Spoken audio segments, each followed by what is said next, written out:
Hey, welcome to day one proper of our vlog series in Boston! Come and join us today. We're going to do the Freedom Trail. We're going to throw some tea in the sea. We're going to do no taxation without representation. What's that? You'll find all about it later today, won't you? Why don't you watch the video? Come and join us.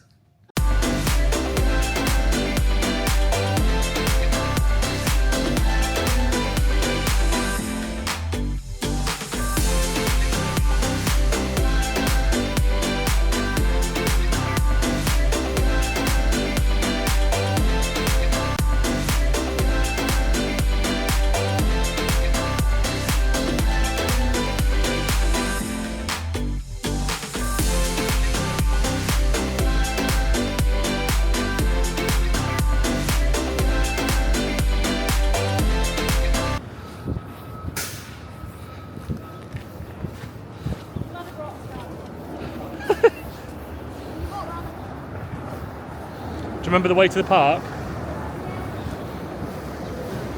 and then left. Yeah. That's the fella. And then the box. That's the upper house. Yeah, yeah. Look nice, isn't it? That's the next up. Oh, that's cold now. Oh, cold. What are you doing? Just got that on video. Trying to wait towards that. How did it go, Joe? Dad, what do you think? I know, yeah. Well, I kicked it before thinking it was going to be solid, but it wasn't. Yeah. Don't. Jack, don't. Which way? Tell you what, you're blending in here, aren't you, with all your outfits? PG cutting. I'm taking mirror and so. Come on, where are you going?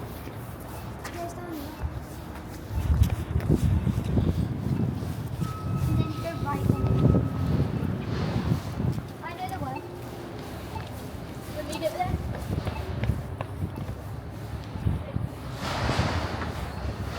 Lovely day. Oh, Joe, is this where we did it last time? No! Hell's Kitchen?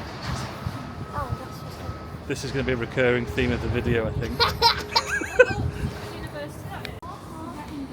Oh yeah. Dunkin' Donuts. And then the park's over there.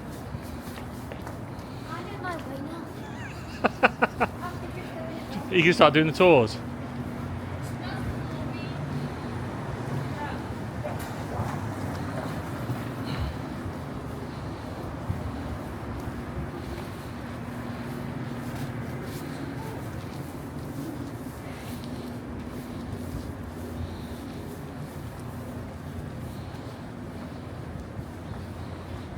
Look at the ice coming down up there.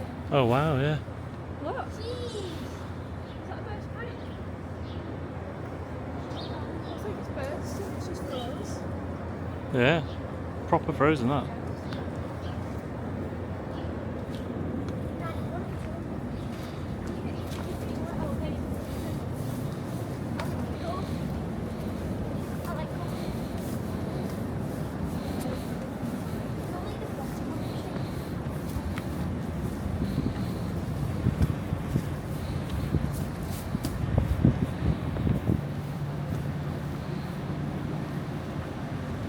Is this where the crane is? Oh,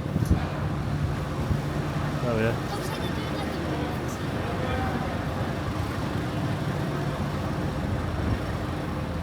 Doesn't it look like they're doing a movie scene? Yeah.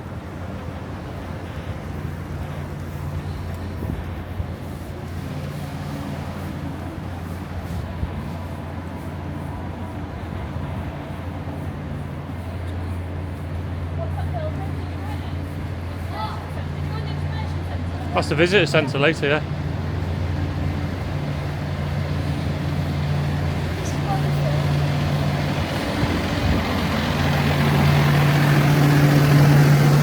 do. Cross over. Crossing over? Yeah.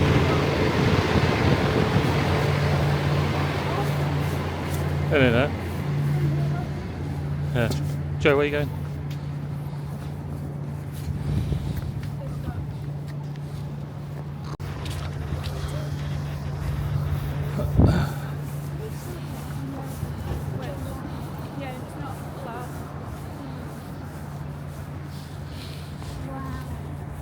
That's the subway there. There's more snow here than there was when we went to New York. Yeah. I know.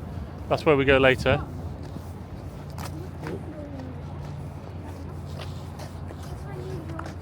There was barely any snow in New York, was there? No. Oh, but I wish we put it on YouTube, the New York. Yeah, it's good, wasn't it? That looked fresh. I know that was so fresh. Oh, that is fresh. That is so fresh.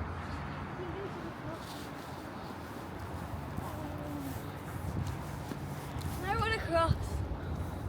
Can I? No. Because you get soaked and you'll be freezing. And then you'll die. Can I? Yeah, because you'll freeze to death. What park's this? It's the Boston Common. Is it? Yeah. That's that memorial, isn't it? I can't remember what it was. Was it Martin Luther King? That was I'm going to film it myself. Some of it. I can see why they cancelled the 10 o'clock walk. I think I picked some snow. Is this the Freedom Trail? No. No, no. Joe. Probably never. Why? Where's it looking back? What? I mean, when I'm older. What does that say? Can I look? We can't go in that, can we? Can? If we're brave.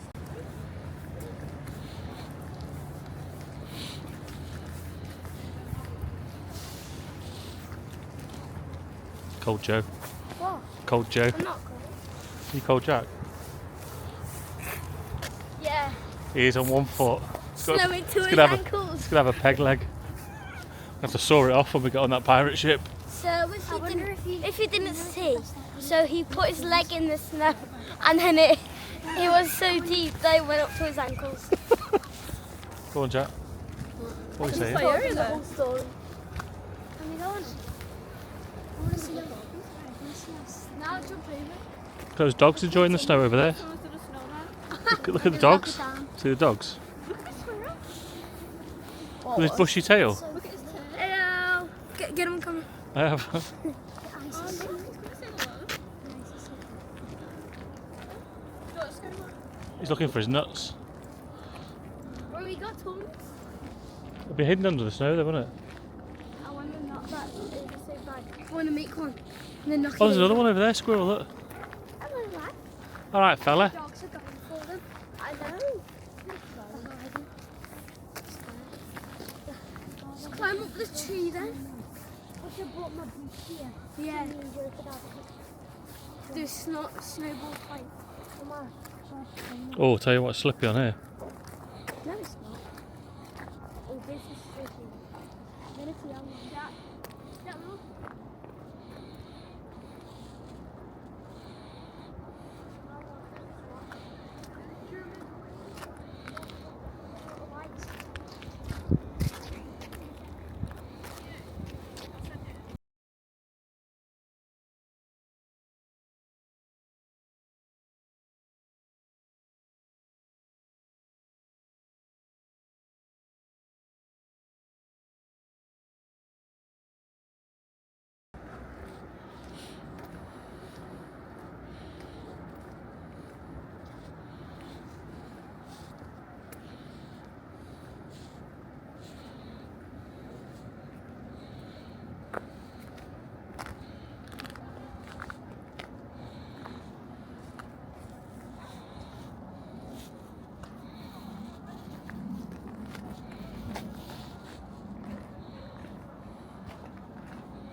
No.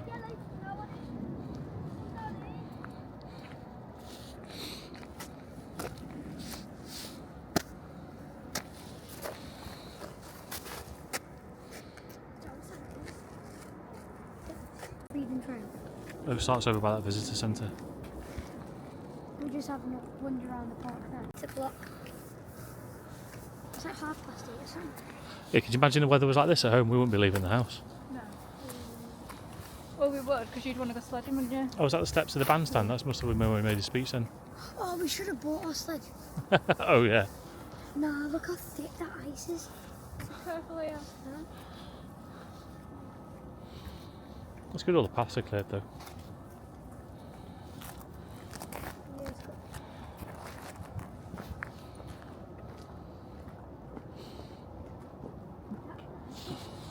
What's that black? Ooh. I remember this storm. It's getting a bit dirty, isn't it? Should we have a look at that bandstand then? Is there something there? I don't think it is. I think that's the memorial dedicated to it though. Oh, right. Do you think It's just over there. Yeah, I'm not. have we done a tour of our hotel? Yeah. Last night we did a quick one, didn't we? Last video.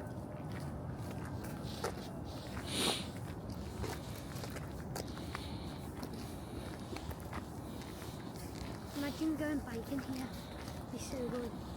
It's unbelievable how they've cleared this path. I know. There's not a bit of snow on it. No, that would be people kicking it, wouldn't it? Like me and Joe. So I throw it back. Because if this was a dome, Oh yeah. skating on this path. Yeah, I couldn't imagine Taylor Park No. being cleared like this. Also, I guess Taylor Park's not famous, is it? Not like this. Oh! The land on that. Freezing. Why did you pick up that bit?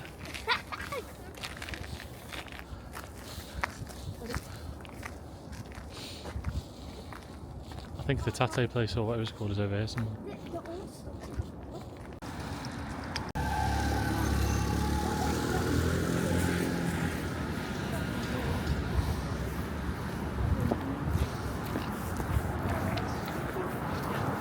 Try and get a seat, Joe, yeah? Go on, push it. Pull it. Do you see it anywhere? Alright. Got it? Let's go over there, it'll be warmer. I like that. How much is it? How much is it? Doesn't say. I like it. You don't drink coffee in a car, do you, really? No. Good for me, though. $5 for a pan of chocolate. That morning bun looks nice as well.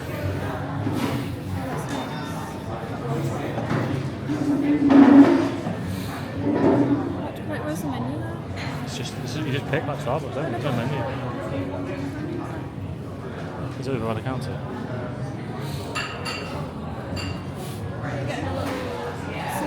Yeah, definitely. Chocolate croissant. I don't.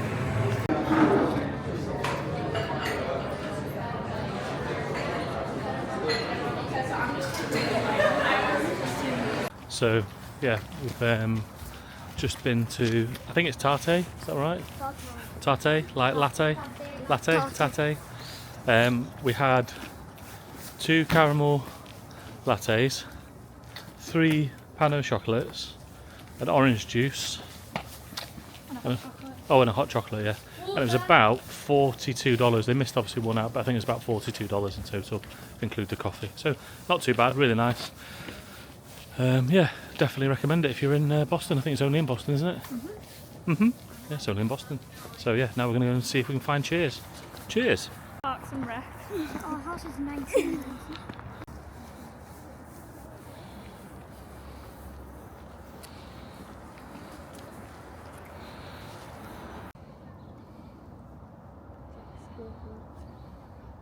Yeah.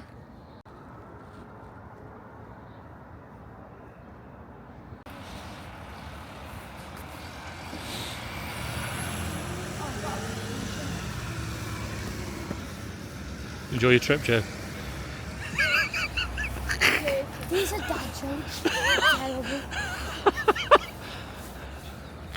Hey Joe, how was your trip? Like you jump on this. Oh, that's bigger than you, Joe. Look. Okay then. No, don't jump in it, but look how big it is.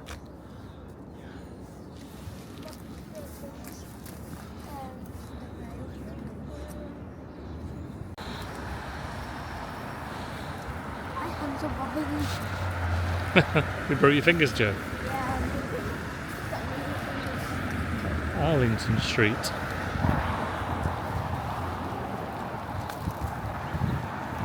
Do you have to book the Freedom Train? Yeah. What was that? Is that Porsche? That's that shop. That's the.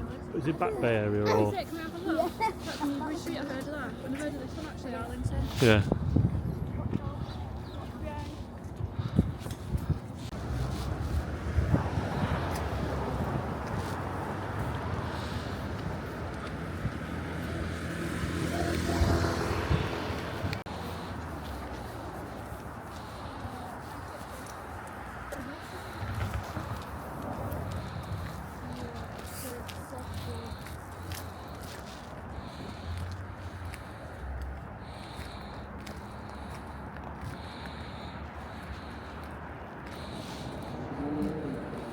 Like that tree that's like orange there.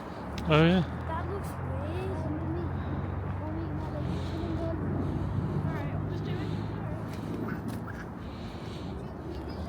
No, don't close down. Oh, this would be good lit up. Look. George. Yeah. George Washington, first president of the United States. Who was the first prime minister? Don't know. Yeah. Good question.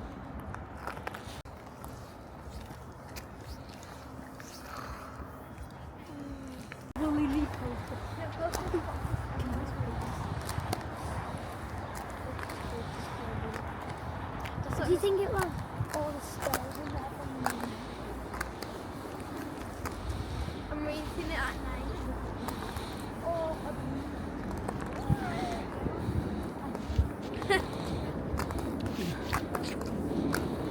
oversized. I know you like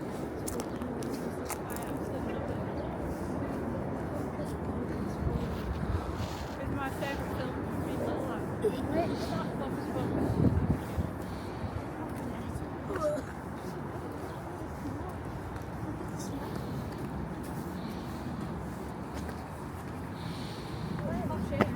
Yeah.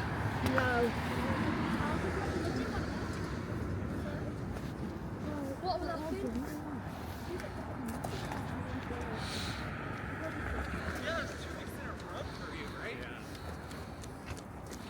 Like Mr. Bean. He lives in that flat. No, he doesn't. Yeah, but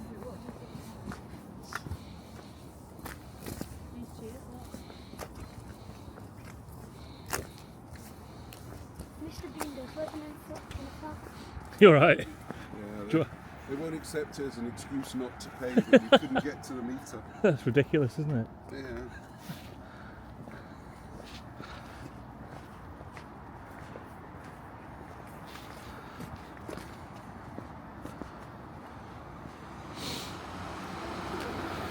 Trying to pay the car park, but it couldn't get to it. And there is Cheers, everybody. We'll go in there later though. Be careful, it's slippery on this part.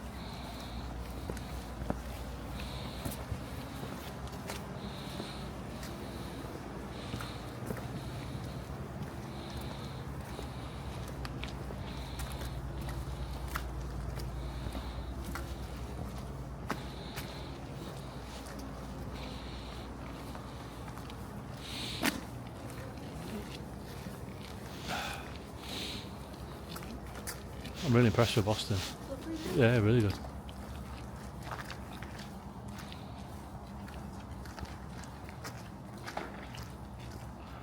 You cross over.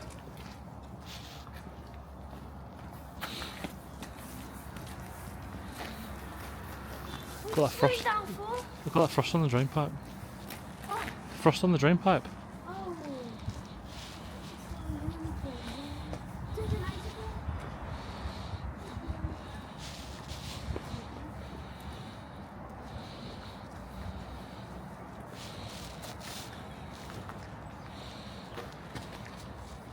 Look, are you trying to get your car out of there? Oh. That person. Oh. Oh. Not going anywhere. How are we going to get that out? I can't get to work. Look, all the little lights. Yeah. Yeah, it's like gas lights, aren't they?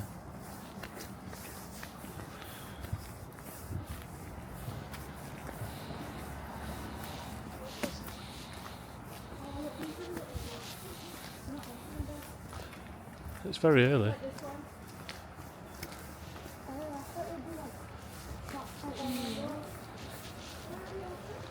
Because it's 9:30 on a Saturday.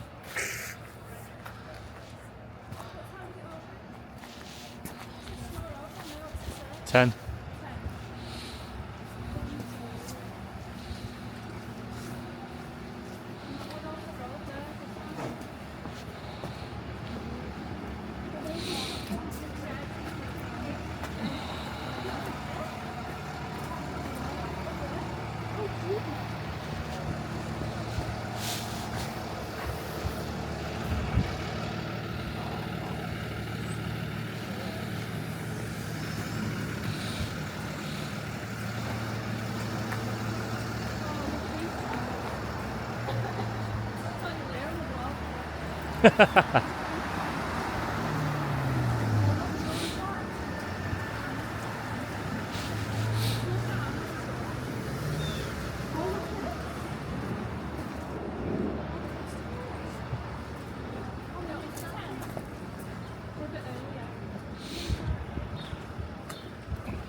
It's like Chelsea or West Village, wasn't it? Whatever.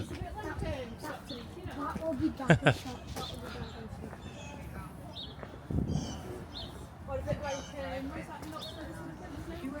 Yeah.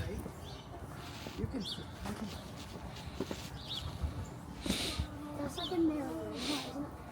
Oh, there's a Tatte there. Look.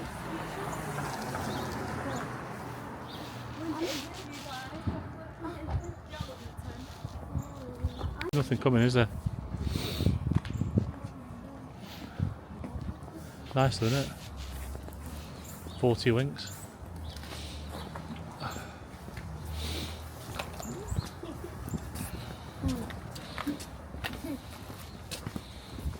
Jeez.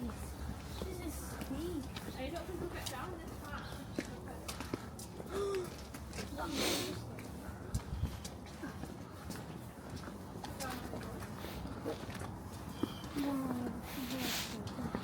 Yeah. Imagine this was all snow.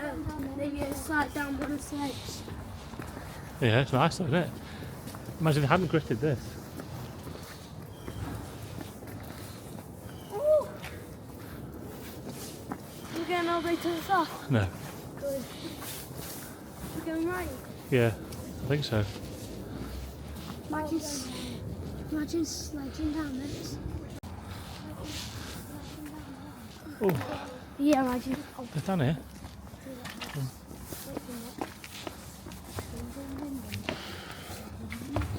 Imagine someone flying all the way down there. What? It's not slippy. Come on. It's nice. Yeah, I won't fancy walking down there. Right, should be left now. Yeah, Acorn Street. Acorn Street. Look. Whoa, hello. We going up? No, that'll do, Joe. Yes, Imagine that in the chair. Oh, it's still got Christmas decks up on there.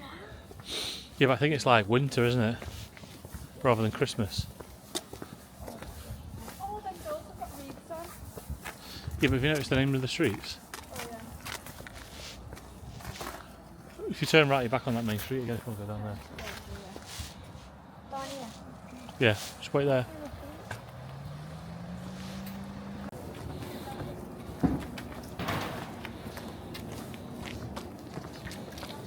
Oh, I've got one.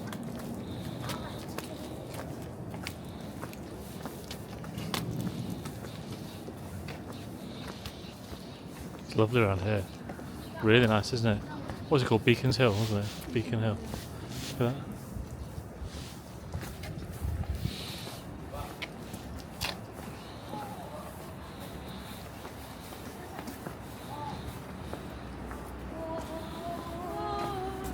Look how fresh the ice is. Come on. I just gonna put that in the gym. To the left back to the park. What's down here? That's where we've just come.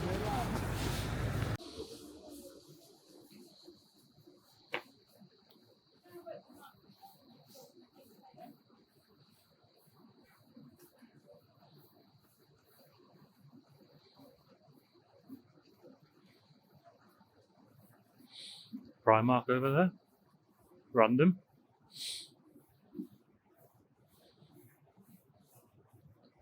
You going in here, yeah? Into Macy's. I might have a look at Primark though, because they've got birthday things. Oh, they've got Boston stuff in Primark. Okay.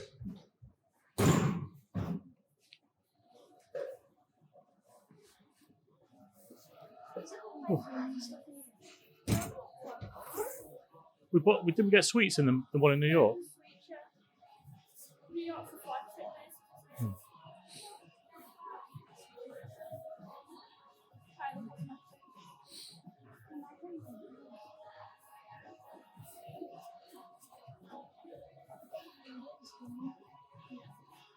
Who's that singing? It's English, isn't she? Pandora, 25% off. Well, I think this is the one that we saw in the thing.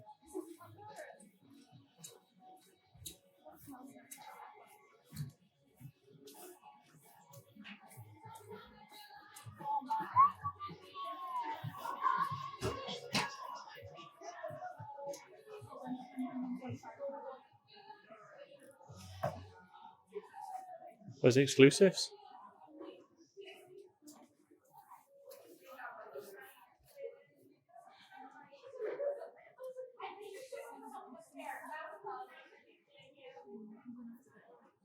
Is it a Boston one? What is it? Can you see?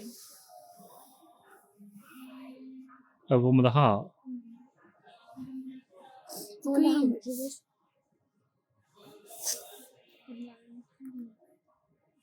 It looks like 80 or 60 or something. Blocking the path here. We just kind of insert, we could just move in a little just so we leave room for people to get by us here. I'm sorry. Well, welcome. Can everybody hear me okay? Well, welcome. I'm going to be your guide. Obviously, that's the costume. My name is Jeremiah Poop, and we're going to walk the Freedom Trail. And yes, it is my real name. And yes, high school was fun. Google me if you don't believe me. But welcome to Boston. Is this anybody's first trip to Boston at all? I sure hope you're enjoying it despite our chilly temperatures here. And we're going to be walking the Freedom Trail. And I hope you like history because the next hour or so, that's what you're going to be doing. The Freedom Trail is actually this red brick line on the ground that kind of connects all the sites. And for 70 years, it's done that.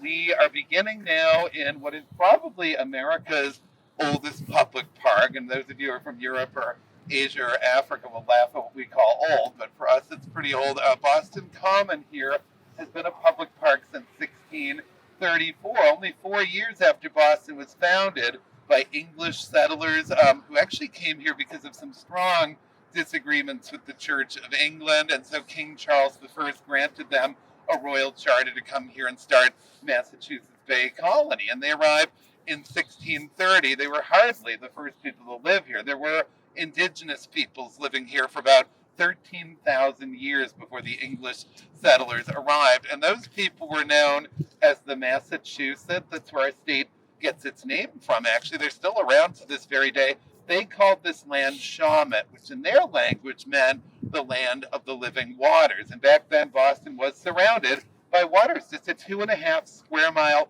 peninsula connected to the mainland by a little strip of land that we used to call Boston Neck. And for many centuries, that strip of land was the only way to get in or out of the town by foot or horse. Otherwise, you had to get in a boat. But they've since filled in a lot of the waterways. Actually, only about 25% of Boston is original land. About 3/4 of it is built on landfill, actually, including the whole Back Bay neighborhood, which you can kind of see sticking up there through the trees there. All that holds that neighborhood up are 175-year-old wooden pilings driven into the mud of the Charles River down below. So it's probably not the best place to put all the tallest buildings in town, but what a Boston thing to do. But everywhere we walk today is going to be original land, and along the way, please feel free to ask as many questions as you like. Feel free to talk amongst yourselves as we're walking between sites. It's a pretty laid-back tour. The English buy this land from the Native Americans in 1630, and they renamed it Boston because that was the name of the town in England that most of them came from. There's actually a Boston, England, and the Puritans set this land aside mainly as a place. This is where, kind of the center of their lives, really. This is where they did a lot of their socializing. This is where they'd have town meetings and worship services if the weather was nice. Here they would drill their cattle and graze their militia, and they also would punish you if you broke their very strict rules. Did you know we hanged over 500 people right here on Boston Common between 1634 and 2017, and 9 years ago. So there was a great time. 1817 was the last hanging. Those hangings always took place in one specific spot, which was actually that playground. If you see it through the trees there now, that was not a playground in those times. That was the site of the gallows, and that's where we would kill witches and pirates and Catholics and things like that. Was right over there. But usually we didn't kill. Usually we had the whipping post, or we had the scarlet letter. If you've heard of that, they'd actually make you wear scarlet letters. Or we had a thing called the stocks and pillories. You've seen that, where your head and arms go through, and frankly, everybody got put in it at least a few times during their life. It was almost impossible to avoid it, actually. If you were caught falling asleep in church during their 12-hour church service on the Sabbath, which you were required by law to sit through, and you did get a little break in the middle to eat and do whatever you need to do, but then you had to go back and sit through the next 6 hours of the service, and the church deacons would carefully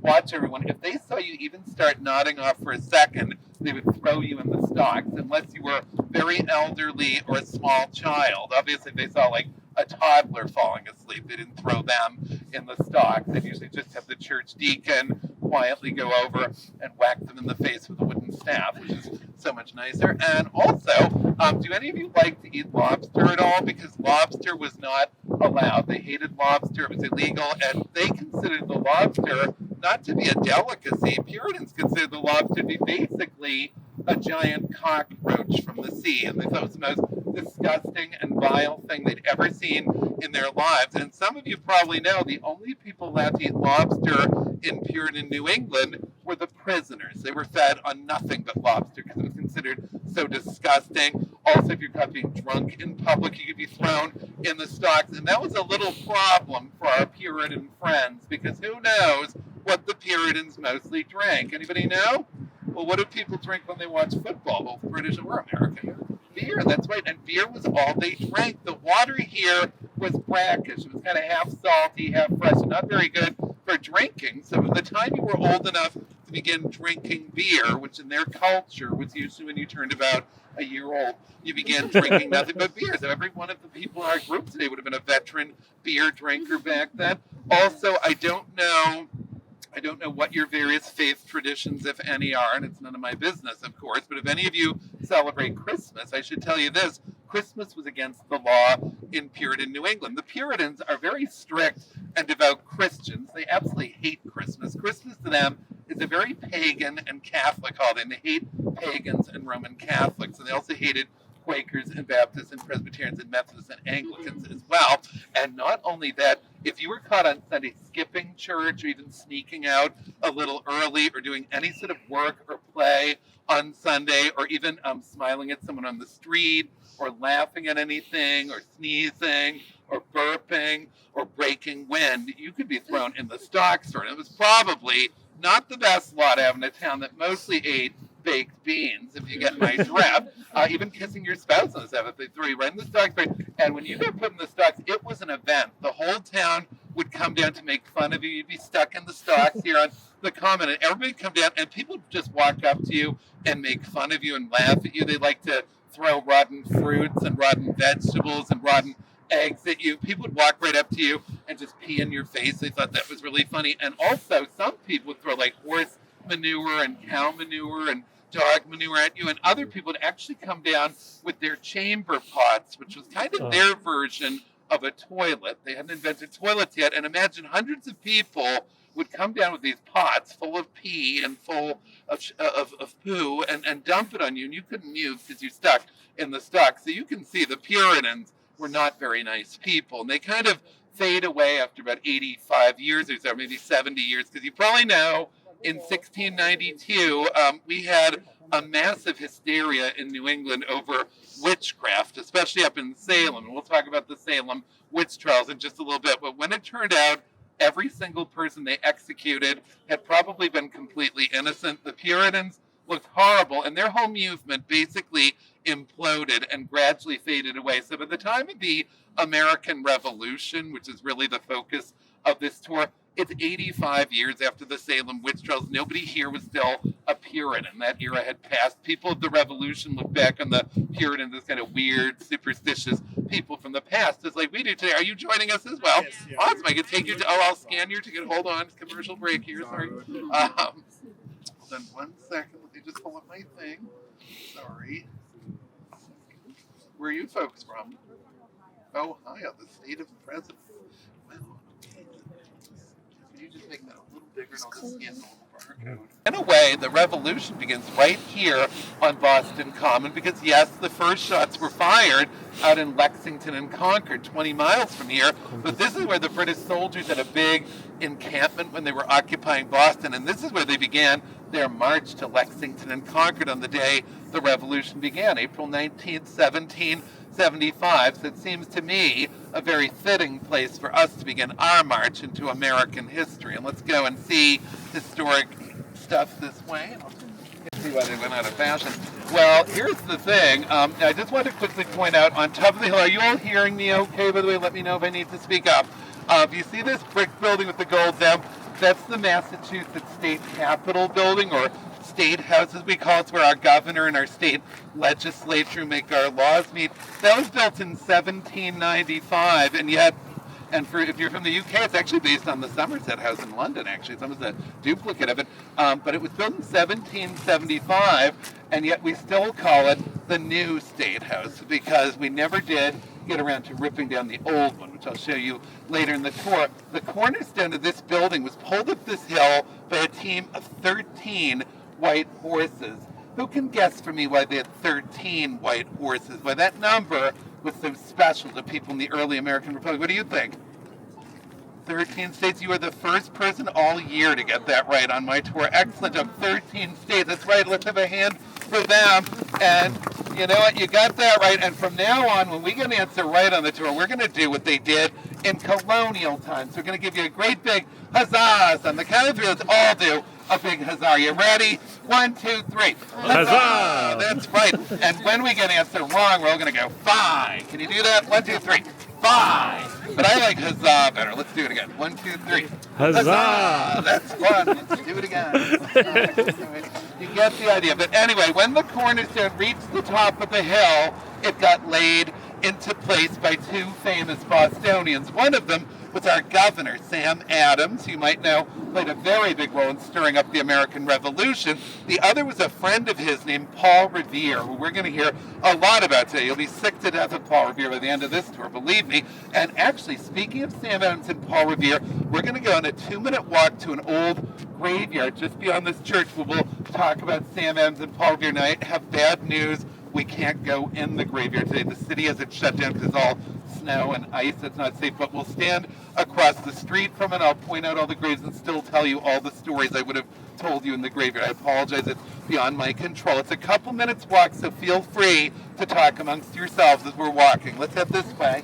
American patriotic song called My Country 'Tis of Thee was first sung in 1831. If you're from the UK, you would definitely know the tune because it's actually God Save the King, the British national anthem. We just changed the words because obviously didn't want to sing about the king anymore. That's the graveyard we would have gone in if it were open. Do you hear me still? It's the Granary Burial Ground. It takes its name from an old grain storage building or granary, which used to stand where the church is today. The graveyard opened in 1660. It's not the oldest one in town. There are two that are even older, but no other graveyard in Boston has more notable figures buried in it than this one, and no other graveyard in America has more signers of the Declaration of Independence buried in it than this one. Except for one in Philadelphia. And the thing is, we're going to see so many famous people today. Now, first thing you probably notice, if you look at it, well, you probably wouldn't realize this, there are over 10,000 people buried in that graveyard, and only 1,000 of them have gravestones. Most people never got gravestones. They just dig ditches and chuck them in piles of 10 or so and bury you in graves that were often no deeper than half a foot to a foot below the topsoil. And by the last few years of burials, it was so overcrowded and their grave diggers were complaining they couldn't even dig a spadeful of dirt without hitting bodies that were in the ground. In fact, the last 2 years of burials, they were burying people standing up instead of laying down to try to conserve space. And because they're buried so, the graves are so shallow to this day, you've probably heard about this already, but I'll tell you, if we get periods of very heavy, sustained rain, the city usually has to shut the graveyard down. It's very prone to flooding and erosion, and sometimes you get all kinds of things coming up through the mud. I'll never forget, about 12 years ago, we had a storm called Hurricane Sandy, and we got a week and a half of nonstop continuous torrential rain, and the graveyard flooded so badly, some of the old gravestones started falling over in the mud, and the city had to put tarps on the fencing and the gates because human remains began washing right through the fencing onto the sidewalk. There's still videos on YouTube. People are literally walking to work and school that morning on that sidewalk, and there goes somebody's femur, so that was lovely. And also, well, it gets worse because a couple weeks later they reopened the graveyard, and I was doing a tour for this private school from Dallas, Texas called St. Mark's, and we're walking in the grass, and one of the boys in the group yelled at him. He's like, "Yo, poop, what's this?" And in front of everybody, the kid bends down in front of the whole group. He pulls a human skull out of the mud, which I'd never seen happen in all my years as a tour guide. I never want to again either. And the worst part was this thing still somehow had most of its hair still on its head. I thought, hair care was so nasty. And then the kid decided it'd be really funny to chase me around the graveyard with it for several minutes. His friend filmed the whole thing and put it on YouTube, which is not very nice. I'm wearing this stupid costume and screaming and tripping over gravestones. And thank God I didn't have TikTok yet. I probably gone viral like that couple at the Coldplay concert or something. But I would have that shit, by the way. But here's the thing. Saw that in real time. They stopped burying people there. Now, the first thing I want to show you, see the big gravestone on the left side? That tall gravestone with the snow on the tip?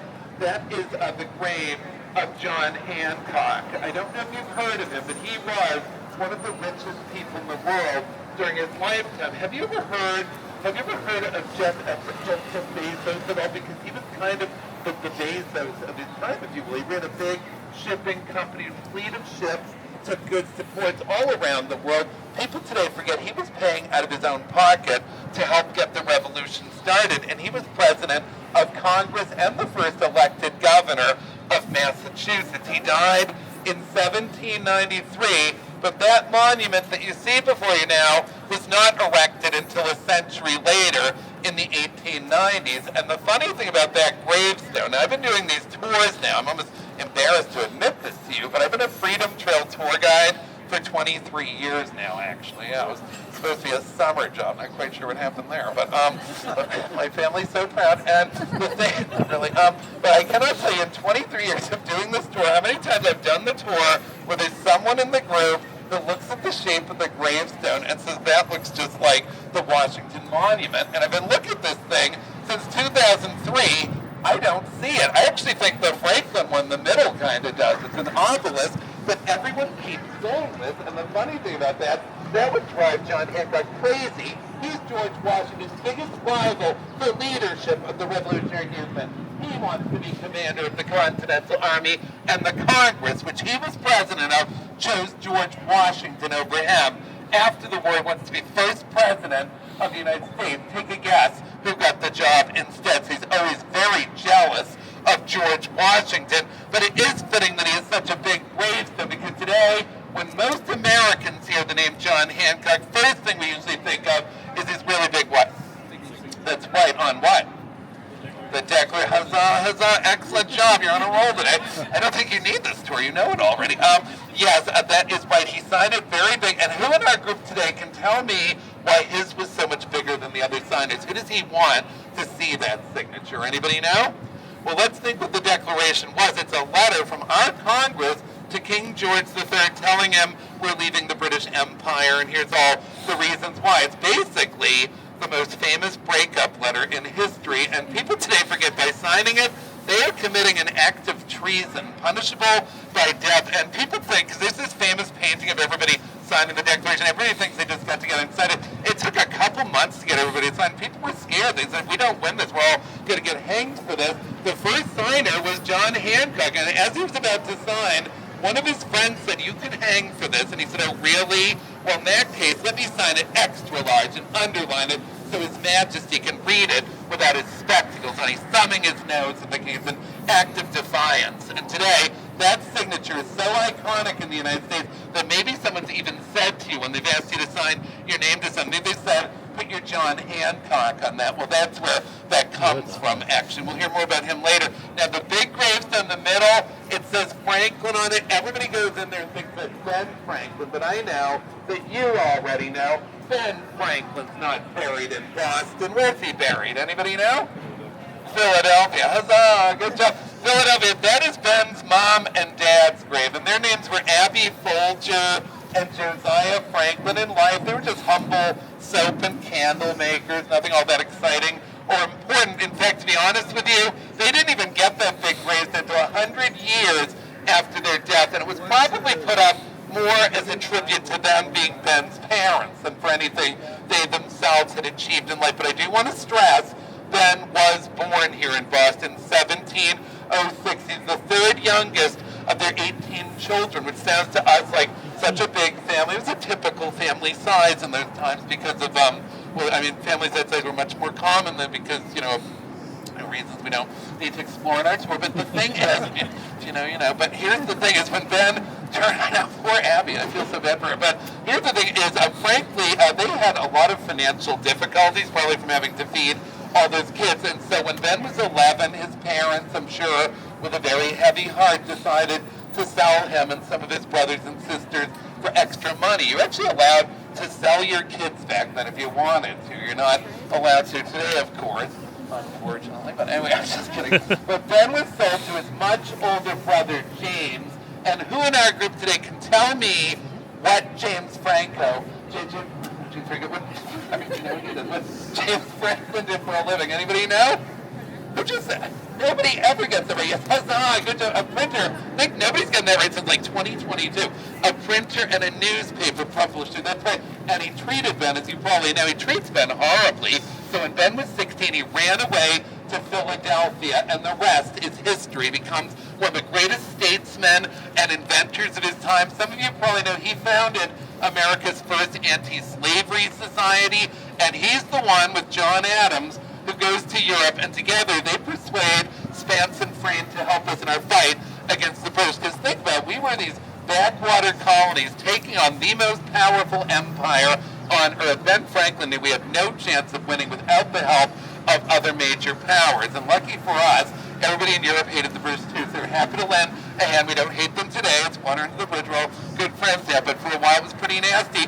And it really says something about British power, that even with all that extra help, it was still 6 long years of war before the British finally surrender at Yorktown. And Americans say, always forget, when the British surrender, there's way more Spanish and French the battle than there were American ones. So Americans owe all of that to Spain and France, actually. I do want to stress, Ben Franklin did not hate the British. He had many friends in London. In fact, he lived in London for a time, and his house in London is the only house he lived in that still stands today. So if you're ever in London, you can visit the Ben Franklin house. In fact, it was in the news a couple of years ago. Some of you might have heard of this, but they were doing an excavation in his basement, and they started digging up all these human skeletons. And like, what's this? And they did testing on them and realized they were all buried there exactly during the years he was living there. So like, ruh-roh. They were a little bit freaked out. And then they did some research, and to their relief, they discovered he was just buying cadavers from a local medical school to do science projects on them, burying them in the basement. So they're like, thank guys, like the colonial Jeffrey Dahmer or something like that. So we can still like Ben Franklin, which is nice, and we'll hear more about Ben later. Now, you couldn't see it anyway, even if this vehicle wasn't here, but in the back of the graveyard under snow is the grave of Paul Revere. So I apologize. If you Google Paul Revere grave, you'll see what it looks like. Paul Revere, he's not so well known outside of the United States, but in America, he's quite an icon and a legend and a folk hero. He lived to be 84 years old, and boy, does he cram a lot into his 84 years. He is quite a family man. He actually marries his childhood sweetheart, Sarah Orne, and very tragically, she died while giving birth to their 8th child, and he was absolutely devastated. But a few weeks later, he marries Rachel Walker, and she ends up giving birth to 8 more children. So Paul has 16 children to raise. In fact, think of this. His oldest kid was almost 40 years older than his youngest kid. He had grandchildren over 20 years older than some of his kids. Imagine if you had like an aunt or uncle who's about 20 years younger than you, because that's what their family was like. And according to the Paul Revere Memorial Association, which keeps track of it, he has over 7,000 living descendants alive today. So maybe we should call him the father of the country. But I'll tell you this, what does he do? What the heck didn't that guy do? He was a talented artist. He was a political cartoonist. He was considered one of the finest dentists of his time. He even made a pair of very famous false teeth for somebody. Anybody know who? Oh, that's huzzah, good job, that's right, George Washington. And no, they were not the wooden pair. Everybody forget, George Washington, over 100 pairs of false teeth. He's almost like the Imelda Marcos of false teeth, for goodness sake. And not only that, he's the head of our Board of Health, he's our county coroner. I don't know if you've ever heard of using dental records to identify a body. He's the man who developed that technique, and it's still used around the world 240 years later. It's almost like CSI Colonial Boston or something. Plus, he's active in the anti-slavery movement, and he has some interesting opinions for a guy who's done. He believes women are equal to men and should be allowed their own property and vote at town meeting and have careers and even be paid the same for their work as men. Not a popular idea at the time. We know that he did something almost no father in his era did. He made sure his daughters were given the same exact education their brothers. At that time, a lot of fathers just told their daughters, you're just going to marry and have kids, but he always urges daughters to pursue their dreams and kind of pursue careers if they wanted them, and they absolutely adored him because of that. He's a silversmith, he's a goldsmith, he's a coppersmith. He just loved to smith things, basically, and also he goes on a famous, I'm not like at my most articulate today, but he also goes on a famous midnight ride, which forever changes the course of American history. He found out that British General Thomas Gage was sending 700 British troops out to Lexington and Concord to seize a massive stockpile of weapons and ammunition that militia from throughout this colony have been stockpiling so they can revolt. And not only that, but the general has orders from the king himself to go to Lexington and arrest Sam Adams and John Hancock, who are staying out there, and send them to London to stand trial for treason and sedition. And they almost certainly would have been found guilty and put to death. So Revere gets wind of this and rides the night, and who can tell me, he rides out there to warn them, who can tell me what he yells as he rides through every Middlesex village and farm? Anybody know? The British are coming is what most Americans learn in school, and yet it turns out he never would have said the British are coming back then. Can anyone guess why he would not have said the British are coming in 1775? It would have made no sense. Why? Was there a United States yet in 1775? No, this is a British colony, so ergo and vis-a-vis, everyone who lives here is what? Is British. And you've been around that day yelling, the British are going to literally be like us running around today yelling, the humans are coming. It would have made no sense. Who can tell me what he really yelled that night? Anybody know? The Redcoats, huzzah, that is right, the Redcoats are coming. And the Redcoats, they said the Redcoats and the regulars are coming. And you might know he never completes the ride. He does make it out to Lexington, actually, and he warns Adams and Hancock to get out. They escape by the skin of their teeth. British soldiers showed up to arrest them less than 2 minutes after he left. It's a very close call. But on his way to Concord, he actually got ambushed by British troops, and they took his horse away from him and told him to cut it out and left him just sitting there in the middle of nowhere in the middle of the night. So that's the end of the midnight ride. It's like, wah, wah. That's the end of that. But guess what? He had foreseen that very possibility. So he had friends of his riding alternate routes. People like his friend William Dawes, who rode an alternate route, but he ends up falling off his horse and getting knocked out, so he wasn't much help, and he was probably drunk, so Paul was not too pleased with him. And also, did you know, according to Paul Revere, there were women riders in it. He writes in his diary about a teenage girl named Sybil Luddington riding through Connecticut, spreading the alarm, and he said she rode further than he did. There were people of color riding, like Paul's close friend, Wentworth Cheswell, a free man of color who broke every social norm of his time. It's the 1770s, and he's married to a white woman. Actually, he's America's first archaeologist, and not only that, he's the first African-American ever elected to a public office in U.S. history. He gets elected to the New Hampshire State Senate in the 1780s by a white district. That was unheard of at the time. He also becomes the first black judge in American history, but he's riding that night, and ultimately the ride gets completed by this young guy who wasn't even supposed to be on the ride. His name was Sam Prescott, and he would later become a very notable physician, but at the time just this young guy who happened to be visiting his girlfriend Lydia Mulligan at her house in Lexington that night, and for reasons that seem to have been lost to history, at about 1 a.m, his girlfriend's father throws him out of the house, and he's riding back to Boston, and he runs into Paul Revere, and he basically says, "Why are you yelling in the middle of the night?" And Revere told him what he was doing, and he said, "Oh, wow." I mean, I couldn't say wow, but he's like, "Can I join you?" And Revere said, "Oh, I'd love the company." So they ride off together. When they get stopped by the British, Revere gets captured, but Sam Prescott jumped his horse over a stone wall, and he made it to Concord. He's the only rider who got to Concord that night, and he gets no credit today because nobody wrote a best-selling poem about him 85 years later, made him a famous household name throughout the United States. Have you ever read the poem The Midnight Ride of Paul Revere by Henry Longfellow? I'm not knocking it, I love it, but that's what made him so famous, and even the poet admitted it should have been about Sam Prescott, because he wrote to his friend Frederick Douglass and also his friend Charles Dickens. He said, nothing rhymed well with Prescott, so they just changed it to Paul Revere. And that's probably why Paul's so famous today. Not that he wasn't a great person in his own right. Any questions about Paul? Well, we talked about John and Paul. Now let's talk about George and Ringo. You're all too young for that reference. But anyway, let's head this move in a little just so people can get by us on the sidewalk. Sorry. But here's the thing. Now, also, supposedly Mother Goose is buried in there. It's debated whether Mary Goose was actually Mother Goose, but she's in there. But I want you now to look. Everybody careful, there's a car coming. Sorry about that. Look, everybody, at the Beantown Pub. What's so historic about the Beantown Pub? Absolutely nothing. Except for the fact that it just so happens to be the only place in the world where you can drink a cold Sam Adams while looking at a cold Sam Adams. Do you like that? I made that myself. Sam Adams, he's buried under that boulder with the green plaque there, actually, if you can see it.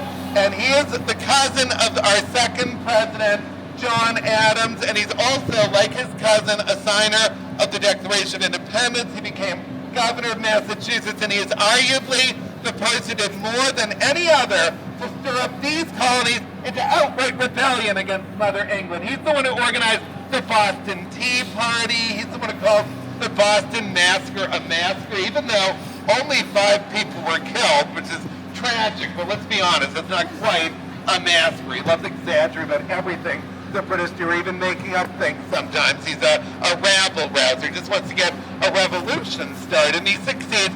And today, I should point out now, see his gravestone, the boulder with the green plaque. See another gravestone to the left of him against the tree? That is the 5 victims of the Boston Massacre, including the legendary African-American and Native American patriot leader, Crispus Attucks. He led the mob against the British then. He's the first one they killed. We'll hear all about that when we stand on the actual side of the massacre in a little bit. But today, most Americans hear the name Sam Adams, and they usually think of one thing, which is what? Beer. Now, was he really a beer maker? Was he? Yes, of course he was. Not the beer we know today that's only been around since 1984. And how many of you have ever seen or drank a bottle of Sam Adams? Probably none of you have ever seen it. Well, I find that oh, really? Okay, a couple of you. Well, you got to get out more then. But here's the thing. It's a very good beer. If you look at the bottle of Sam Adams, you'll miss him. Can you hear me in the back? Okay, Yeah. sorry about this. If you look at the bottle, there's a picture of a guy dressed kind of like me, holding a mug of beer and looking all happy. Well, guess what?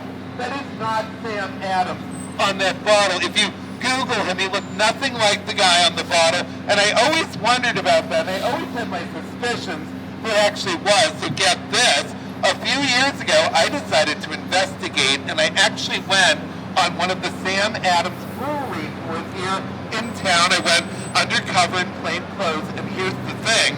It's quite the tour. They give you free samples throughout the whole tour, so, great tour if you can remember it at the end.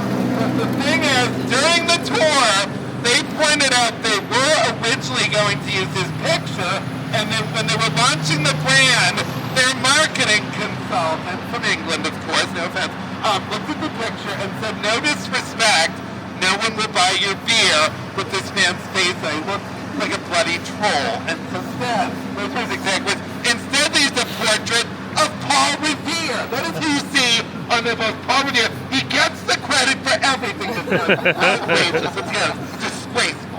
Anyway, let's have this right now.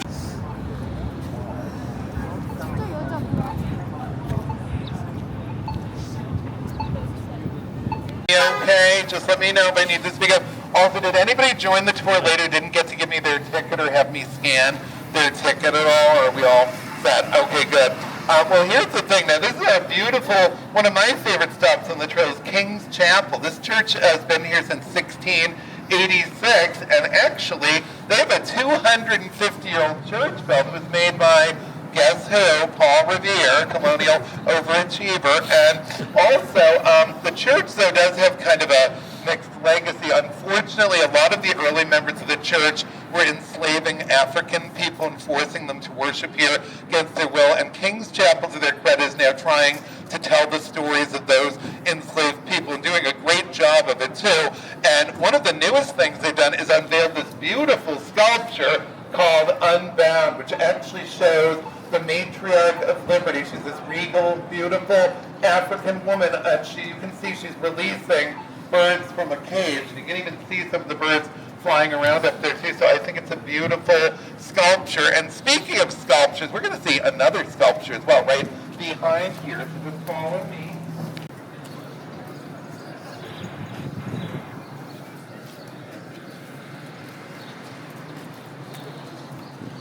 Gather over here, everyone. Gather round, all of ye.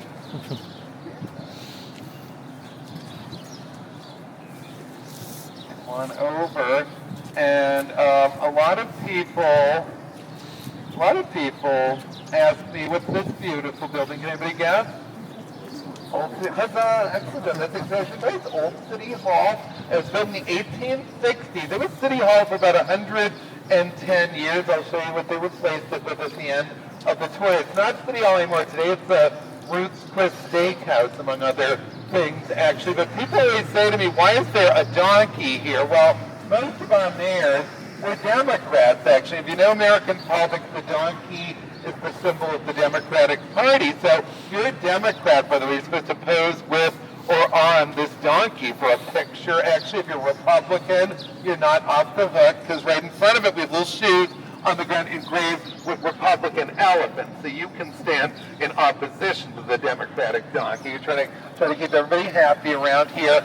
But if you're libertarian or green or independent or socialist, I don't know what to tell you. I guess you just stand the drain over there, because your candidate never wins unless you live in New York City. But here's the thing: is you don't have to be a Democrat or even an American to sit on this. Because get this. 18 15 years ago, I had to do a private tour for a Republican senator whose name I'm not going to reveal, but she was married to Bob Dole, and we actually sat in this for a picture, so anybody can sit on this. Also, a lot of celebrities have sat on this over the years. If you've heard of Lizzo, the famous singer, she sat on this for a picture. Adele, Drake and Kendrick Lamar sat here, although probably not at the same time, I'm guessing. And also, and you better be Team Kendrick, or the tour's over right now. But I'm just saying, but also, and all kinds of people. So if any of you want to sit on this for a picture after I'm done talking, yes, you are welcome to do so. But first, let me tell you a couple little stories. Now, see the statue of Ben Franklin on the pedestal there? That is the statue. That statue stands for America's first public school, Boston Latin School, stood from 1635 to 1745. Is on that site that Sam Adams, John Hancock, and yes, Ben Franklin up there all received their education. And that sculpture's been standing there for 170 years, since 1856, except for 10 years ago when we had a little incident with the statue. I'll never forget, it was 2016 in the spring, and they decided to have this big fundraising gala, like party in that courtyard. So they set up this big party tent over the courtyard, and that night, while hundreds of people were mingling under the tent, it got so windy, the whole party tent suddenly flew over and collapsed onto everyone, and it actually got caught on the 170-year-old sculpture and pulled him right off his pedestal. Thank God nobody was standing where he fell, because let me tell you, he's made of bronze. He is so heavy, he would have killed someone if he landed on them. In fact, when his head hit the ground, it went right through the concrete and almost broke off. And yours truly took a picture of it the next day. Do you want to see it? Yeah. Well, hold on. Let me pull up my Instagram then.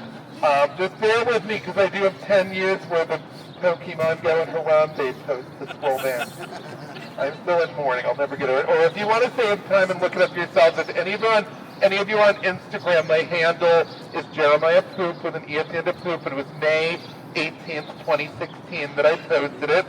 Hashtag shameless self-promoter, but I'm trying to become a social media influencer, and I'm failing miserably. Oh my God, remember dabbing? I forgot about dabbing. That was fun. And fidget spinners, and Pokemon Go. I had to give that up because I got hit by a car. Hold on 1 second. Okay, I found it.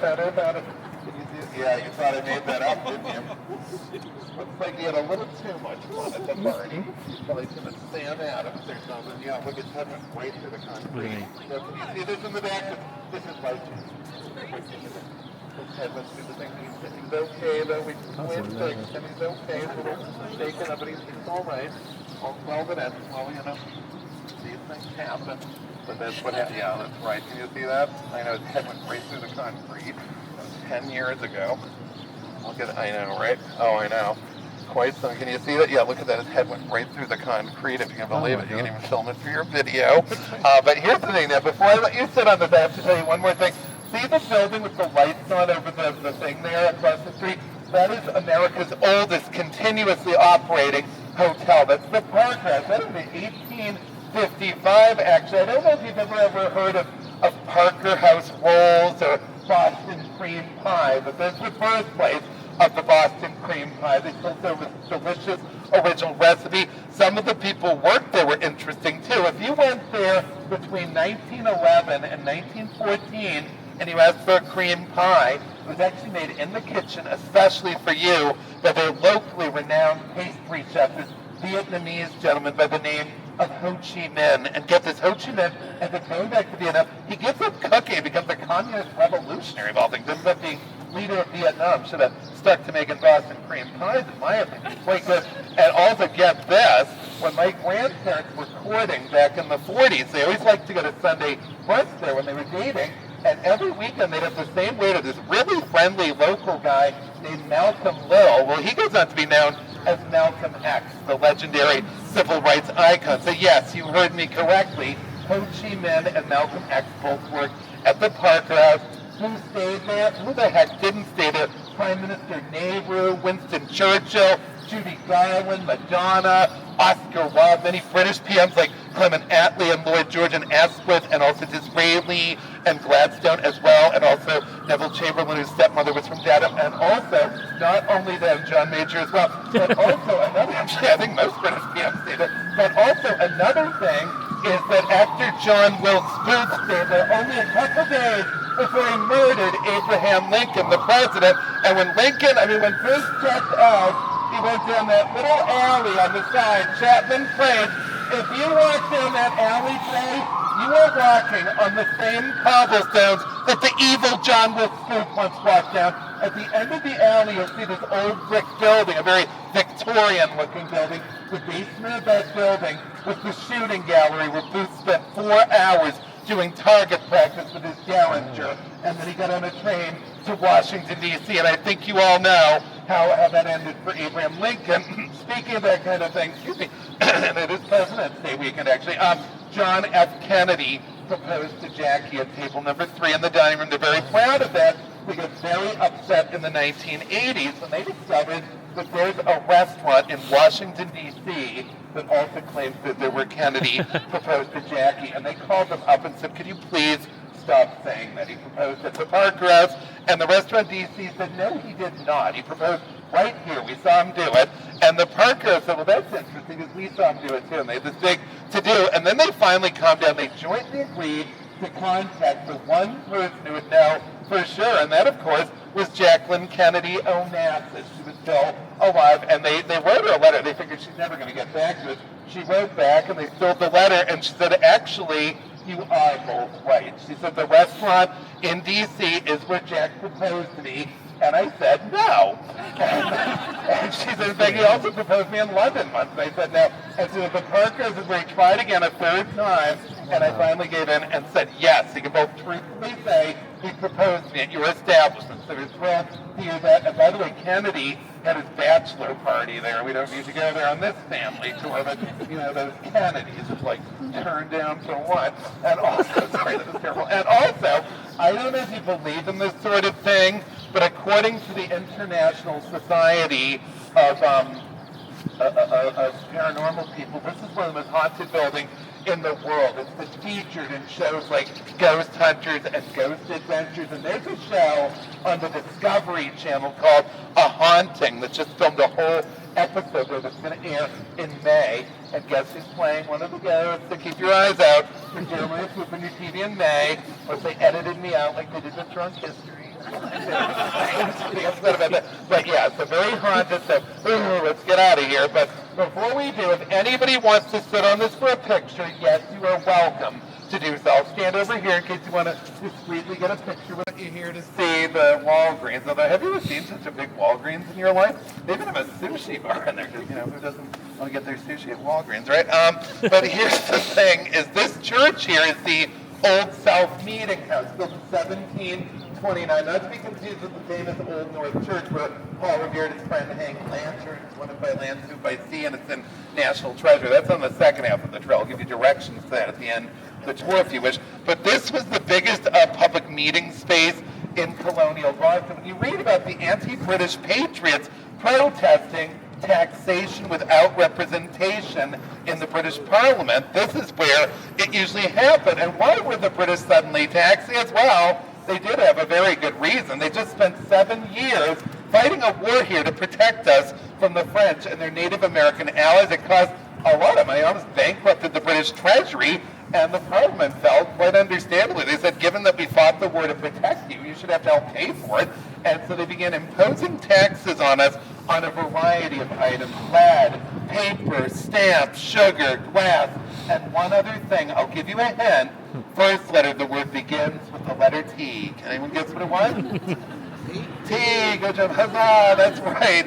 Thank you for not saying tobacco like yesterday's group, who are all teachers, by the way. Yeah, it's pretty appalled. T. That is right. And we said, look, we don't mind paying our fair share to Parliament, but if Parliament is going to begin taxing us, they need to give us seats in Parliament. We need representation. And we were told you're just colonies. You don't get representation in Parliament. So we felt like we were told that we were second-class citizens of the British Empire. And we raised such a stink, Parliament finally just threw up their heads and they repealed all the taxes except the tea tax. They leave one little tax on us as a symbol of their authority, and we were having none of it. And in December of 1773, 3 ships, the Nina, the Eleanor, the Dartmouth, and the Beaver, arrived at Griffin's Wharf carrying a massive cargo of East India Company tea. The East India Company is probably the biggest corporation in Britain. They practically ran India for the British Empire, actually. And like us, India knows something about getting rid of the British too, of course. And they did it without guns, which is pretty incredible. But here's the thing, actually, is that they come in and we wouldn't even let the tea off the ships. We were like, we don't want it, we don't want to pay for it. And then we find out the royal governor is going to have the tea snuck off the ship in the middle of the night and we have to pay for it. So Sam Adams calls a meeting to order this church, and he was worried nobody would show up, but guess what? When he showed up, he could not believe his eyes. He could not get any closer to the building than about where we're standing now. Not only was the building full to capacity and then some, with several thousand people crammed in, there were thousands of people in the street here want to go to the meeting, but there's no more room. And he finally had to tell the crowd, he said, I'm thrilled at the turnout, but I'm the speaker at the meeting. I need to get in that church. And the crowd actually lifted him up on their heads and passed him over, and they threw him in through one of the windows on the side. And I'm pretty sure crowd surfing was invented right then and there, actually. And inside, he told the crowd, meetings can do nothing to save our country. The time for action has come. Some believe that was a prearranged signal to about 100 people to disguise themselves as Mohawk Native Americans. That's right, to protect their secret identities from the British. They put on war paint and they put on those big Native American heather set dresses, and it worked because to this day we're not sure who those Mohawks were, although we do have our suspects, including, yes, of course, Paul Revere. He's like the Forrest Gump of colonial America. He's everywhere, but can't escape him. But here's the thing, is whoever they were, they dumped 342 crates of tea into Boston Harbor. And I forget what that is in British pounds. It's probably easy to look up. But in U.S. dollars, they just destroyed almost $2 million worth of tea. When Parliament found out a month later in London, that's how long it took to get messages to London, they had it with us. They ordered with Boston's port be shut down to all further trade and commerce, and we were put under direct control of the British military, and they told us this is how it's going to be, and so you pay for that tea in full, and I think you all know they're still waiting on that one. So here's the thing. Well, I would show you this at the Tea Party, and you probably know we do have a wonderful replica ship and museum that you can visit. It's fun. They even let you throw tea overboard if you're so inclined, but it's not the actual site. The actual site was not preserved. If you go to Griffin's Wharf, where it actually happened, all you'll see there today is a hotel and a Chuck E. Cheese. So we're going to have to do the next best thing. Let's imagine that we've traveled back to this December of 1773. Let's pretend we're at the Tea Party and that I'm Sam Adams and you are the patriotic tea dumpers. And together, we're going to do the actual chant they did that night. I'm going to yell, dump the tea, and you're all going to yell at the top of your lungs, into the sea. So I'll go dump the tea, you'll go into the sea, ready? and I see a few people in my group looking at me like they think it's kind of lame and stupid. Well, you know what? It totally is, but just be uncool with Jeremiah Poop from it. Are we ready? 1, 2, 3. Dump the tea! Into the sea! Well, that was atrocious. We would have lost the revolution if they did it like that. The only people who did it well just now from England. Now, shame on you. Let's do this again. And this time we're going to be so loud that the people working the Walgreens will hear us and will hate me even more than they already say they do. I'm actually officially banned from the store. Can you believe that? Not for the tour, but for shoplifting. So anyway, are we ready? 1, 2, 3. Dump the tea! Into the sea! Dump the tea! Into the sea! Dump the tea! Into the sea! Follow me! You fell for it. Give yourself a big applause. You're great patrons. Huzzah! Huzzah! Excellent job. And guess what? Just for that, you just earned a trip to the Boston Massacre site right this way. Great job, everyone. It's a couple minutes walk, so talk amongst yourselves.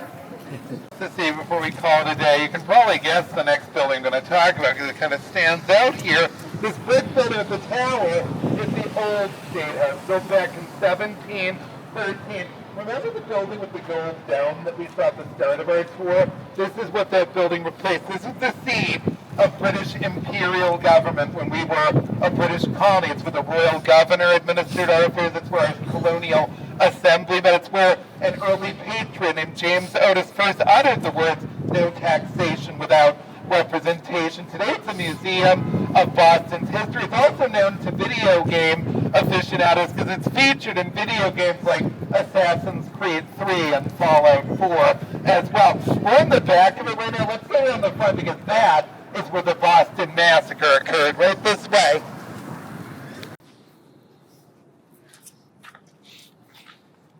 So one thing with friends, so you can tell this is the site of the massacre. Now, obviously, the massacre did not just happen in this little circle. It happened in the whole square, which back then was nothing like this. Like, if you were standing here in 1770, this is the only building you'd recognize. And back there had, like, a front door and front steps under it, too. It was all cobblestone streets and brick buildings, all shops and pubs and houses and churches and such, actually. Before we get into the massacre, look on the roof and you see two royal animals, actually, the royal imperial symbols of Great Britain, the Lion of England and the Unicorn of Scotland. The originals were ripped off the building and burnt in a giant bonfire in the square on July 18, 1776, right after the Declaration of Independence was first read to the people of Boston from that very balcony. Also, George Washington gave a speech on this balcony in 1789 when he was president. He visited Boston. And a little more recently, 1976, we had the great honor of a royal visit from Her late Majesty, Queen Elizabeth II. She came all the way to the United States that summer to celebrate the 200th anniversary of America's independence from Britain with us. And let's be honest, that was pretty darn big of her to do when you think what we were celebrating. She's very good sport about it. If you watch the video on YouTube of her speech, she's standing up there with Prince Philip, and this square was packed with thousands of cheering people. Actually, she got a great reception. Everybody loved her, except for the Irish people. And the thing is, actually, that in the speech, she actually tells the crowd, she says, I can't even imagine what Sam Adams and Paul Revere would think if they could see you cheering for a British monarch. But she said, I really hope they'd be pleased that later on we came together again as friends and fought together for so many of the principles they stood for. And at the end of the Queen's speech, she said, by the way, all is forgiven, but anytime you want to be in my colonies again, just pick up the phone. So, but it was the Queen, very witty lady. But here's the thing, is that the massacre was a long time coming. For 2 years prior, are you hearing me okay still? For 2 years prior to the massacre, we were under occupation by British troops to maintain order. We resented these troops being sent into our town, and tensions were really escalating action. Unfortunately, only a couple of weeks before the massacre, a teenage boy named Chris Snyder was shot and killed by a British official. That really upset the town. On the night of March 5th, 1770, about 9 p.m., this building was locked up, and there was a British private named Hugh White guarding the building, and these local teenage boys came along and basically started harassing him, and he tried to ignore them, but then one of them did something he could not ignore. A British captain walked by, and a 15-year-old boy named Edward Garrett threw a snowball right at the head of the British captain. This had a very good aim. His snowball not only knocked the officer's cocked hat of his head, but you know the powdered wigs that officers and gentlemen used to wear those days? The snowball actually knocked the officer's wig right over his face. They looked ridiculous, and people started laughing at him, and he reached up to fix his wig, and that was when he realized that boy had filled the snowball with horse manure, which was now all over him. And he turned around and looked at the boy, and we know word for word what was said because there were so many eyewitnesses who testified at the trial. We still have the transcripts from the eyewitness testimony. But he looked at the boy and said, why did you just throw that at my head? And the boy said, because I worked for the barber who gave you a haircut the other day, which you didn't pay for, you thief. And the officer said, I don't know what you're talking about. I did pay for my haircut. And the boy said, no, you're a thief. And the officer pulled out his receipt, and he said, it's paid in full. Are you satisfied? And he walked away, and he hadn't been paid. And the soldiers just seen his officer get humiliated by this boy. And he said to the boy, he said, you ought not to behave that way to my captain. He repays his debts. He's a gentleman. And the boy said, well, that's impossible because there are no gentlemen in the British Army. And the soldier said, what did you just say to me? And the boy said, you heard me. And the soldier said, come over here and say that again right to my face. I dare you. And the boy, was pretty big for 15 by all accounts, walked right into the soldier's face and said, let me say it again to your ugly face, because I guess you're as deaf as you are dumb. And he repeated himself and said, there are no gentlemen in the British Army. Did you hear me all right that time? And his friends were laughing, and the soldier whacked the kid in the face with the butt of his musket hard enough that he gave him a bloody nose. Not the end of the world. This kid starts yelling at the top of his lungs, he's been murdered by the British, and this drew a crowd of people. The first person on the scene is Crispus Attucks. He's an escape from enslavement, and he's a Native American and African American patriot. Mr. Attucks stands out in the crowd. He's 6.5 feet tall. He has sailed around the world as a sailor. Now he's here in Boston, and he saw the soldier hit the boy. Now, if you knew Crispus Attucks then, you knew him as Mike Johnson, because he had to live under an alias, because he doesn't want his former enslaver track him down, understandably. But he walked up to the soldier and said, did I just see you hit this boy in the face with your musket? And the soldier said, this doesn't concern you. Please move along. He said, no, I won't move along. You just hit this boy in the face. He said, why don't you put your gun down and show me how tough you are without it? And the soldier said, blew his whistle. And the British barracks stood right with the Bank of America. So the soldier blew his whistle, and 6 redcoats and a lieutenant came out of the Bank of the barracks, where they were just using the ATM at the time, and they walked over, and the lieutenant told the crowd that was gathering, he said, disperse immediately, or you're all subject to arrest. And Crispus Attucks said, you have no legal authority to arrest us. You're private. Just hit this boy in the face. What do you intend to do about that? And the lieutenant said, I intend to arrest you if you don't go home. And Crispus Attucks said, well, the interesting thing is, I am home. You're the one who needs to go home. And the lieutenant had quite enough of him, and so he ordered his men to arrest Crispus Attucks. But then he realized something. There were several pubs in the square, and they were packed, and people were going in and saying, everybody come outside. The British are beating up old women and children and stuff. And before these 8 soldiers knew what had hit them, they were cornered against the rock building by a mob of over 200 furious people. People were coming out of the pubs and throwing their glass beer bottles at the soldiers. They're throwing rocks and icicles and garbage and snowballs and oyster shells and dead animals at the soldiers. And I'm not quite sure where the dead animals came from, but they always seem to keep them handy in those times. And I'll get a few in my bag just in case, as you do. It's like, have a cat. And here's the thing. The soldiers, understandably, are in fear for their lives. They aim their guns at the crowd. They were yelling at them, back off or we'll open fire. And the crowd are laughing at them because they know, as do the soldiers, that legally the soldiers can't fire unless their officer or civil magistrate comes down to the scene and reads out loud in full a several-page-long proclamation called the Riot Act, which gives them legal permission to fire. Today, if somebody ever says to you, I'm going to read you the Riot Act, that's where the thing came from. And what's worse, the crowd began making fun of the soldiers' beautiful red uniforms that they were so very proud of. They start calling them bloody bags and lobster bags, and soon the entire crowd are chanting at the top of their lungs, lobster bags, go home! Lobster bags, go home! On the count of 3, let's all do it. Are we ready? 1, 2, 3. Lobster bags, go home! Lobster bags, go home! Yeah, that would have scared them. Good job. At that moment, a British officer named Captain Preston rushed down and tries to calm the crowd and find out what's going on. But just as he starts talking, someone in that crowd, and we will never know for sure who it was, probably Paul Revere as always, but somebody threw a rock right at the face of 16-year-old British private James Montgomery, and it got him right in his face, and he dropped his musket to the ground, and he had the safety off, so it hit the ground and went off. The other soldiers still had their guns drawn, and they spun around to see where the shot was fired. And their captain turned too. At that moment, someone standing near the captain, the crowd, yelled the word fire, and 2 of the soldiers thought the captain was just giving you an open fire into the crowd. Crispus Attucks is still up front yelling at the soldiers. He gets shot right through the chest in front of everyone. He's dead on the ground.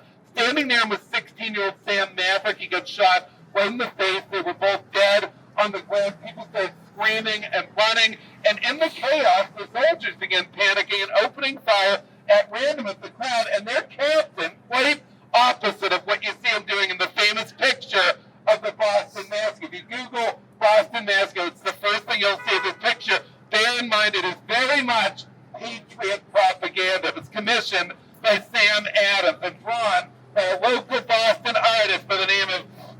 here, of course, who else? And it shows the captain raising his sword with a wicked grin, ordering his men to fire on the crowd. That is grossly unfair to a very honorable and decent man. Captain Preston never ordered his men to fire. In fact, he's yelling at them to not fire, but too late. 5 people got killed, and because the soldiers had not been ordered to fire, they stood trial. And I bet even a group as smart as you probably doesn't know who the soldiers had as their defense attorney at the trial. Anybody know? No, Paul Revere knows. But one thing he didn't do, I just heard it. What was it? Yes, John. Huzzah! Great job. That is right. John Adams. Now, what is wrong with this picture? Does John Adams like the British? No, he hates them. He's a patriot like his cousin. But he's a patriot like his cousin Sam. But he does feel everybody deserves justice, actually, and no other lawyer was willing to defend them, so he volunteered, and he told the jury, he said, I don't care what you think of them. He said, I despise them. But he said, that doesn't matter. He said, the fact is you have these 8 soldiers defending themselves against a mob of over 200 lawless rioters.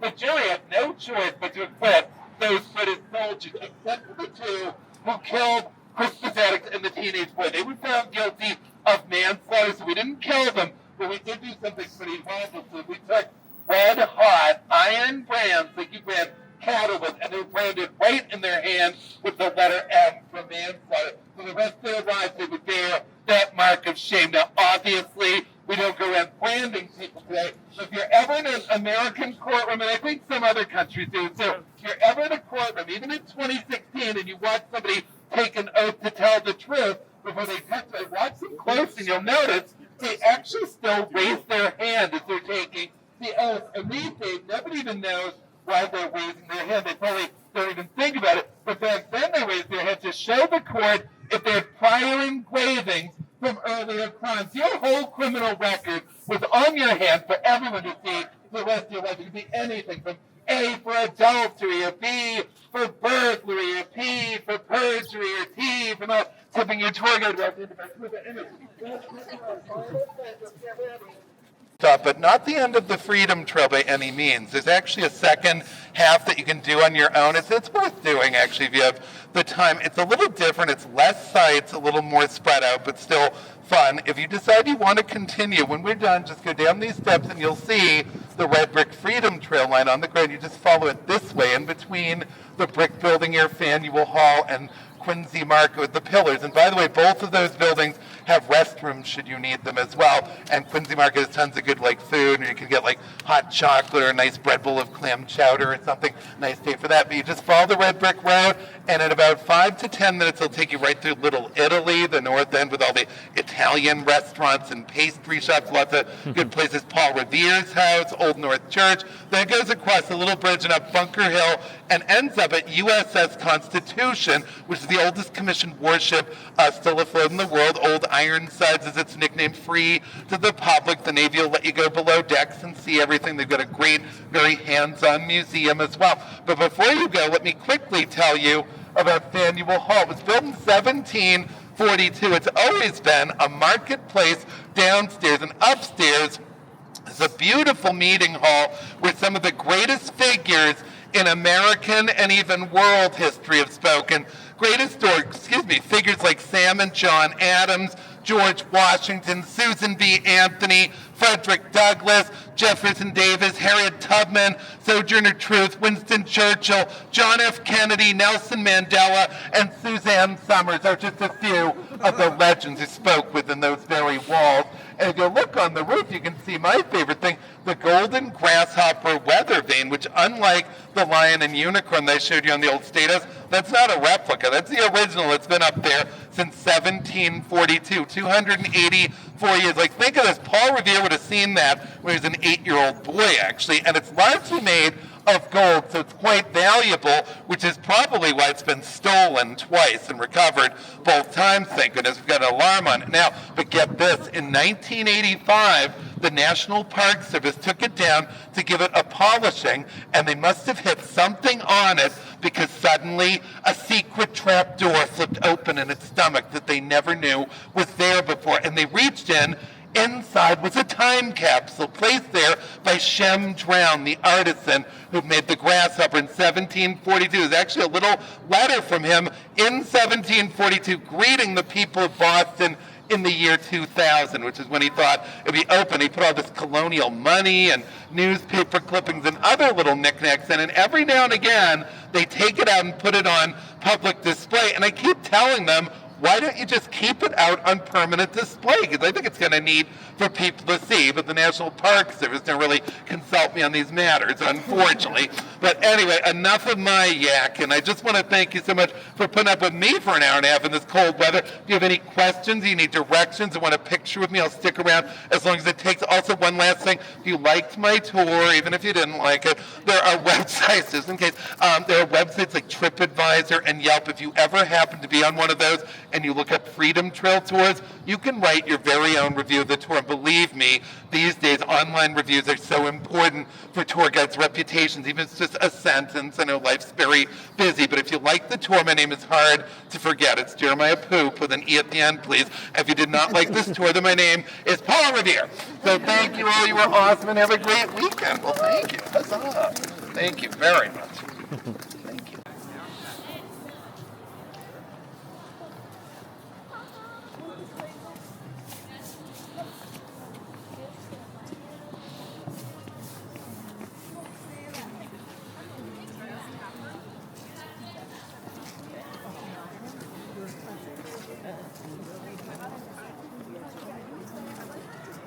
What? How do you say it? Is it Faneuil Hall? Is that how you say it? Faneuil Hall.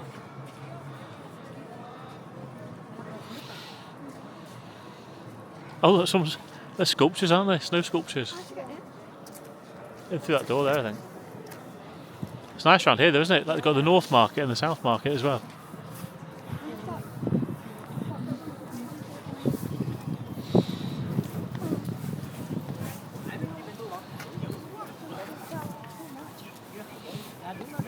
Oh, there's Salty Dog. What was the other one we saw? Was it Salty Girl? Oh look, FIFA Boston. That's for the World Cup.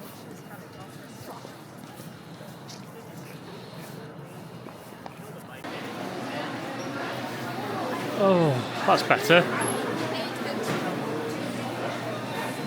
Look at those hot dogs, Joe.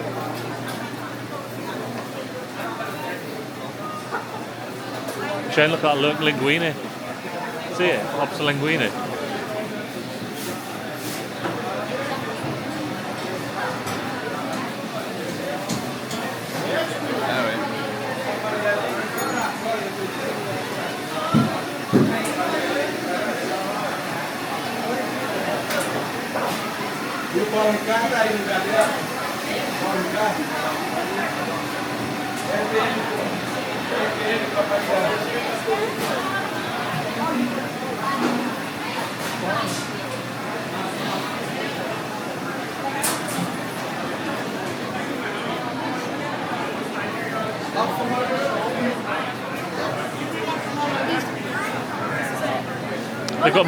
They've got merch as well, look.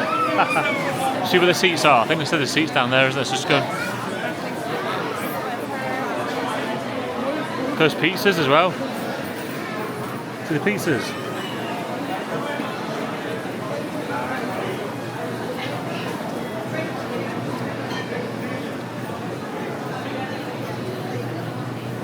I'm warming up now.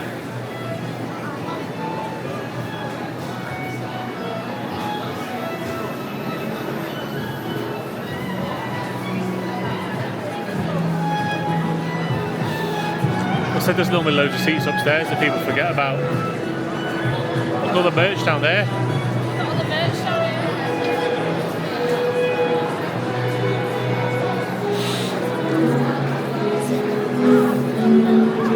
there. Just see if we can get a table upstairs. It's probably the worst day to come here, isn't it? So we've just finished the Freedom Trail. We are now in the Samuel Adams Tap House, having a bit of food and thawing out. All of us are numb and freezing from how cold it is. Jen, chicken wings good? A bit hot for me. Bit spicy.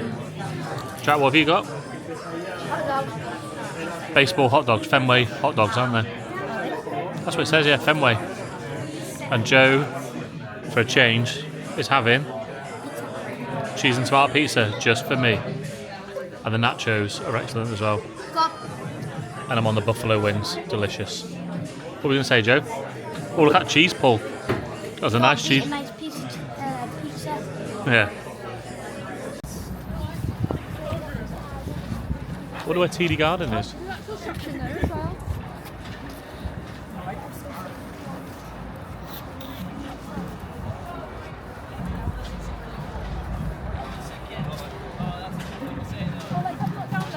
Sounds like it. Go on then.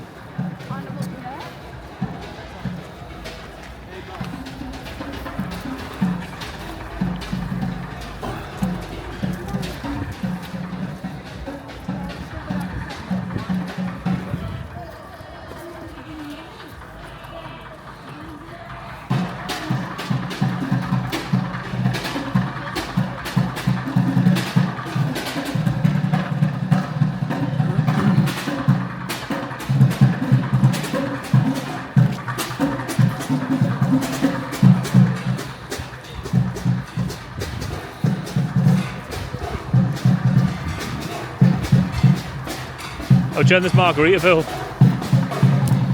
Margaritaville.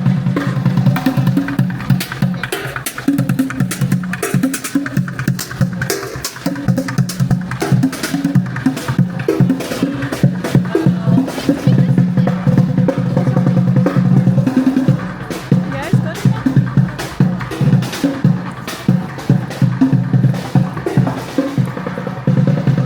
Oysters. It's not very Margaritaville weather, is it? What? Oh yeah, it's because they've cleared it all with them, isn't it?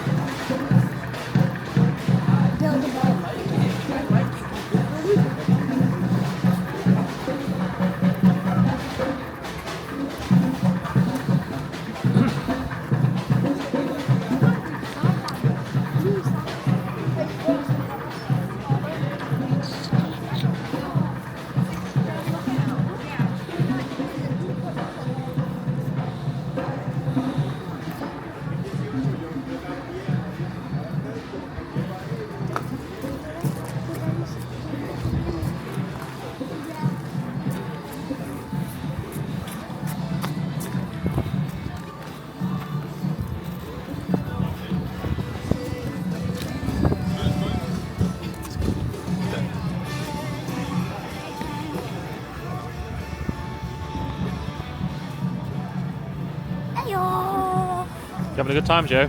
Yeah. Now you're all fed. Got more energy now. Have you? Yeah. It's not that cold now, wasn't it? Wherever. Did you see what they-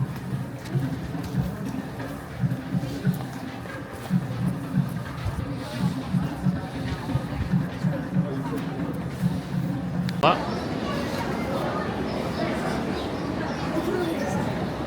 What are you going to show us, Joe? That guy. Oh, the Celtics guy. Yeah. Joe, look at the proper American footballers as well. Patriots.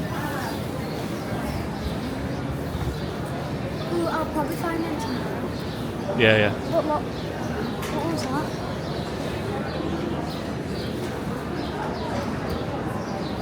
Who's Franklin?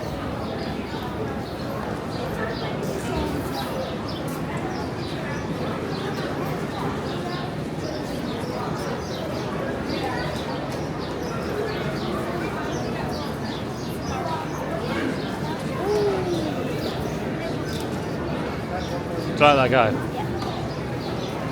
This as well. Mm. And this. And this.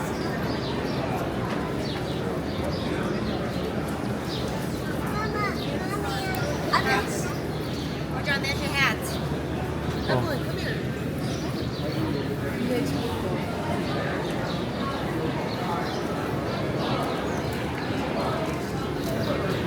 What's the chip yard? Chocolate chip cookies. Oh, is it?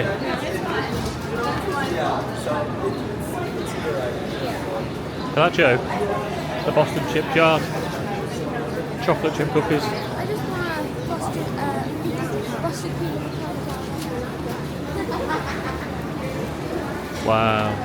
Jennifer said we were going to get a clam chowder. Did she? You just said Jennifer said we were going to get a clam chowder. You get the free one in the hotel, Joe. Yeah. Salmon's the best one.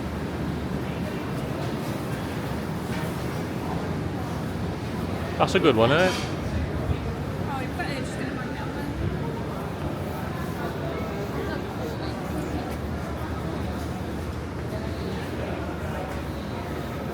Jen? Oh, can I wear it? Can I test it? Nah. Please. Please. No. Let you buy it. What? Look at that, wicked smart. That's how they talk. Wicked smart. I don't know what they're supposed to be saying. Smart. Smart. Smarty. It's in the hoodie that says wicked smart.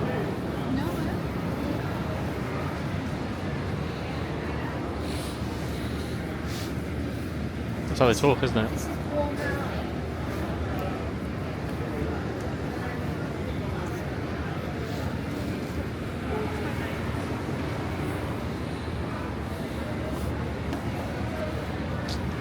No one's there. Can I film some stuff? Do you want towards that Union Oyster place? Yeah, yeah. Yeah, there's just other stuff down there.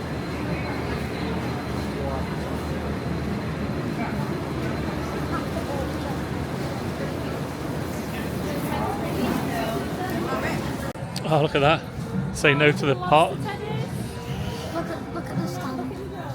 Look at this guy. Say no to the pot. That's so cute, that. And it says Boston on it. Yeah. Well, they look good hoodies. I said I'm gonna get this. That's a good one, isn't it? This one, Yeah. Oh, that one with the lobster on it. $40, not too bad. Wicked It's good. £28. That's quite nice for the lobster as well, isn't it? Yeah. What's that? I'm on a roll. That's funny. Mate, look at that. Look at that one though. I'm on a roll. Because you have a lobster roll, don't you? Well, look, still in the tea since 1773. Oh, that's really good. That's a good t-shirt, isn't it? Yeah. You seen that one though? Oh, that's cute. I like that lobster, Teddy George. Do you like him? Look at this one. Oh, no, this one. Is Oh, look at that. It's a beanbag lobster. Right after I pack the car.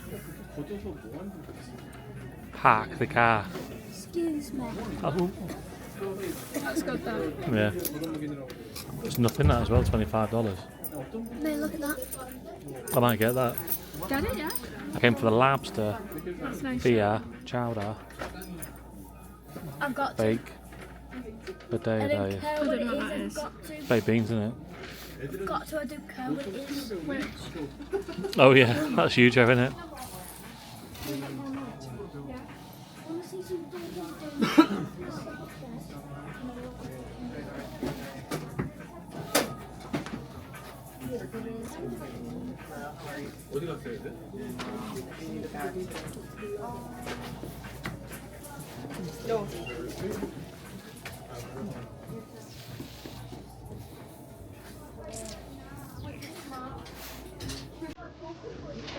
It's pretty nice, isn't it?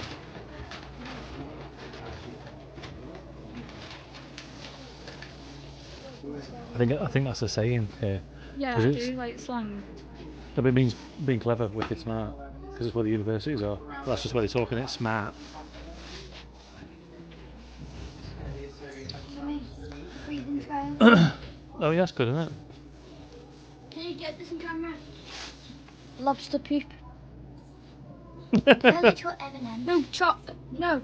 It's chocolate covered. I can't see that spilling tea one. Oh, there's more up there though. Should we go upstairs?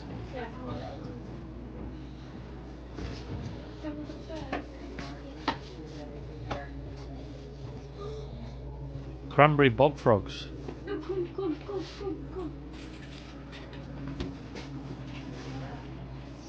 It does look right. So no one's buying ice cream now.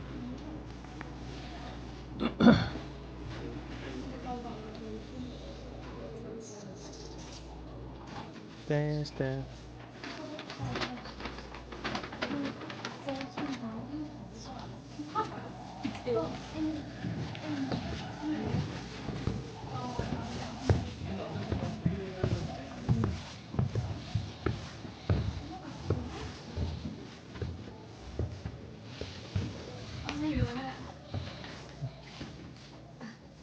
Harbour.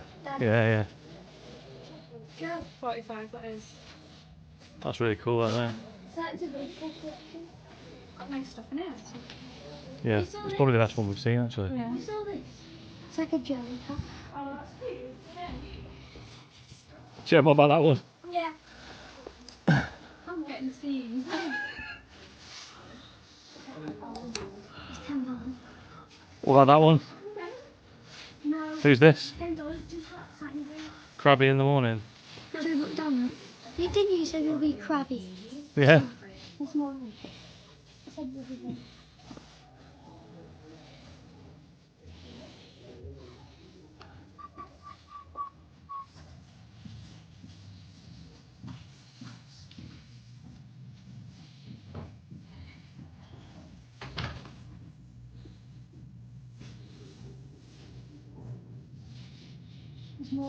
There's more baseballs on that.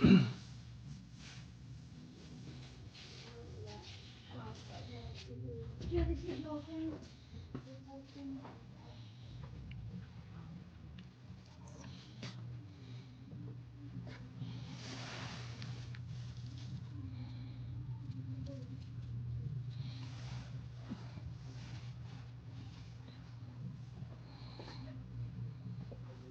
Daddy. It's just always for me. $8.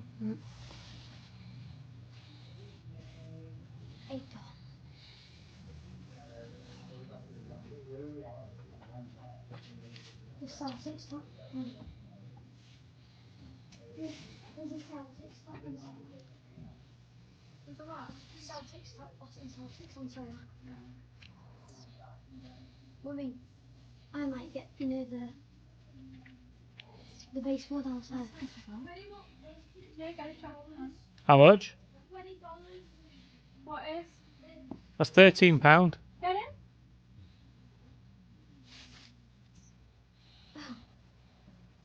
The shout for the $20 lobster came from across the store. Look at this. It's a nice one.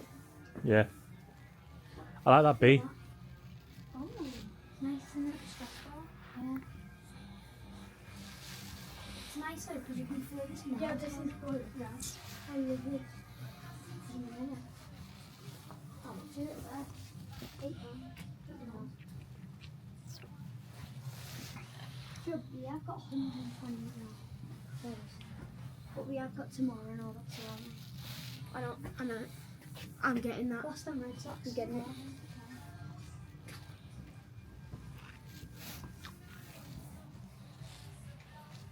I know, that's not fancy red socks. That's probably the paper.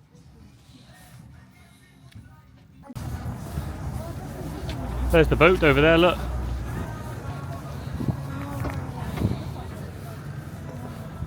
Wait, are we going on the boat? Yeah, look. That's where you throw the tea off. No, we're not. They're called the Union Jacks. Get in. Oh, look at the water frozen. Oh yeah? Yeah, the water's frozen.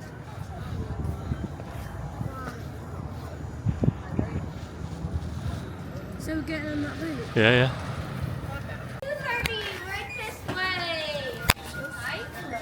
Huzzah. Jack, huzzah. Mummy, huzzah.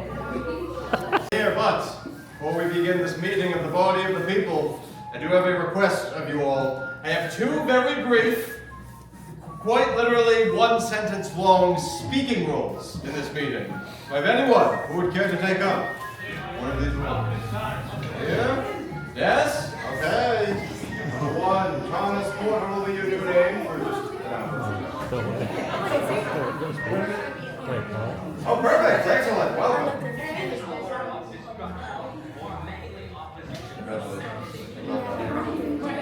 Mr. Adam, call upon your name as the pulpit there, and very dramatically, as you already know, you want to read that line. Feel it. Not for here. Go. All right, and my friend back here? Let's see a child would like to do it. Would a child like to? Are there any children left? They look scared. They look frightened. You don't need to be frightened. Yeah. Because we're British, that's why. Oh, roll tide. Yeah. Oh, roll tide. Sure. Okay. Every second they have to make up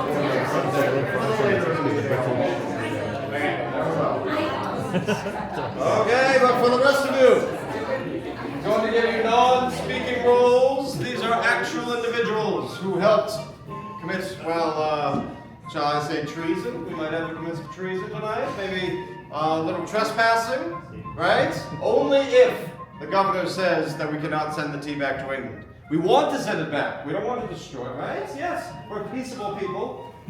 Oh, maybe not you, all right? Most of us are. So we're just going to send it back to England. All will be well, okay? But let's finish the program. How are we doing? Doing well? Where are you joining us from? Where specifically, should I? Oh, Vermont. That's pretty far, though. Really? No town meetings closer than this one? Wow, okay. Really? Drive? Interesting. Anyway. If we're being honest. Who was the one who was driving? Let's be honest. It was because of you? Alright, well, I'm sorry to hear that. Horses can only get so far. As I know you came in horse and carriage, right? Chargers, I know, no doubt about it. But you're here, you're in one piece, that's all that matters to me, okay? These will be your new names for the next hour or so. Here you go, Mr. Hughes, Master Life. We'll talk about your stories a little later on. And how are we faring over here?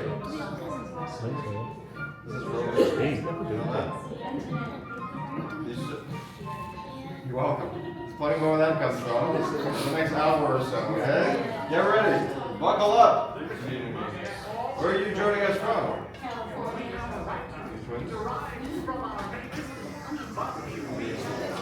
Okay. I do now. The revolution. I do now, brothers. That's it.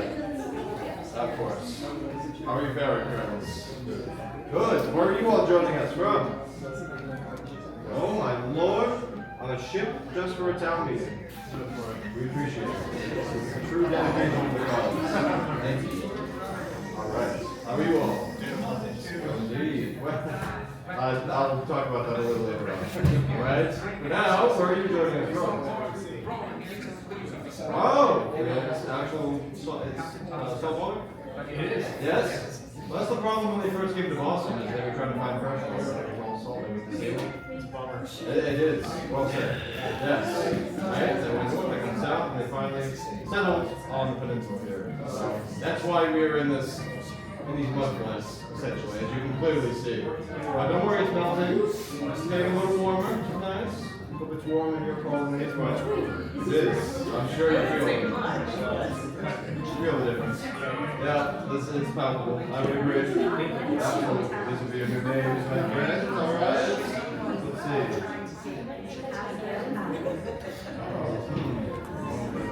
Sure. Makes sense. Mr. Thomas Volter, house rights.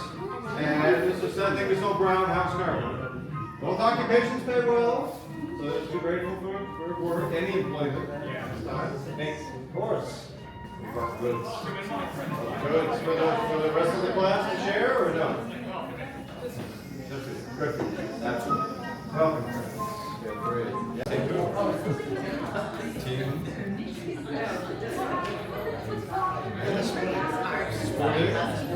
Which one? Stick ball? Yeah, It's more of an Irish game, but that's fine. All right. I didn't know you were a saint. I mean, we are in a church after all, so this would be pretty appropriate, right? So, let's do this actually. Josiah Wheeler, is that where you're coming from? Oh, right, so we do have something. Good sir, I'm so sorry to interrupt, but Mr. Roach has yet to return. I think he'll have to say a few words for us. A few words, I can do the best I can, Miss Collet. Thank you anyways. I'll be back for the rest of your patrons. But before we do, we have to get this meeting underway, so please heed these words on your safety. Ladies and gentlemen, and patriots from around the world, on behalf of the cast and crew, Historic Tours of America welcomes you to the Boston Tea Party Ships and Museum. Due to the unique nature of this attraction, there is some important safety information which you should be aware. Cheers, Please take thank note of the you. exit doors around you. In the event of an emergency, the door you just used to enter this assembly room leads back to Congress Street. Once you leave this room, you will be on a floating nautical environment. Please watch your step and use the handrails when boarding ships and using gangways.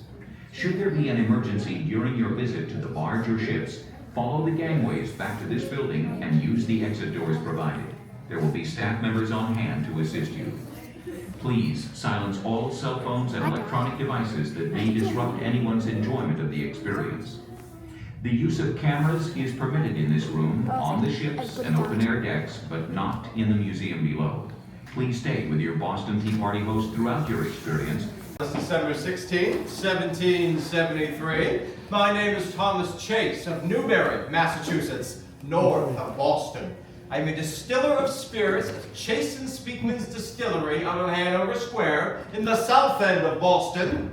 However, all the way back in 1764, just 1 year before opening our distillery, Parliament passed the Sugar Act. Now with this act, the current tax on molasses, my most important rum-making ingredient, was cut in half. Which sounds promising enough, but what angered me, Boston, was the enforcement of harsh trade regulation that delayed my molasses shipments for weeks or months at a time. This act, alongside the Stamp Act in 1765, are reasons enough why I, alongside 8 like-minded businessmen, joined together to form the Loyal Nine, which came to be the Sons of Liberty. Together we have been successful in repealing these parliamentary acts, except this year's Tea Act. And therefore, I call upon all of you, if you agree or disagree with anything said, please stomp your feet or bang upon the furniture. Let's try this together, my friends, shall we? You may say hear, hear. Hear, hear. Or well said. Well said. You may throw your fist in the air and cry out the triumphant huzzah! Huzzah! Very well.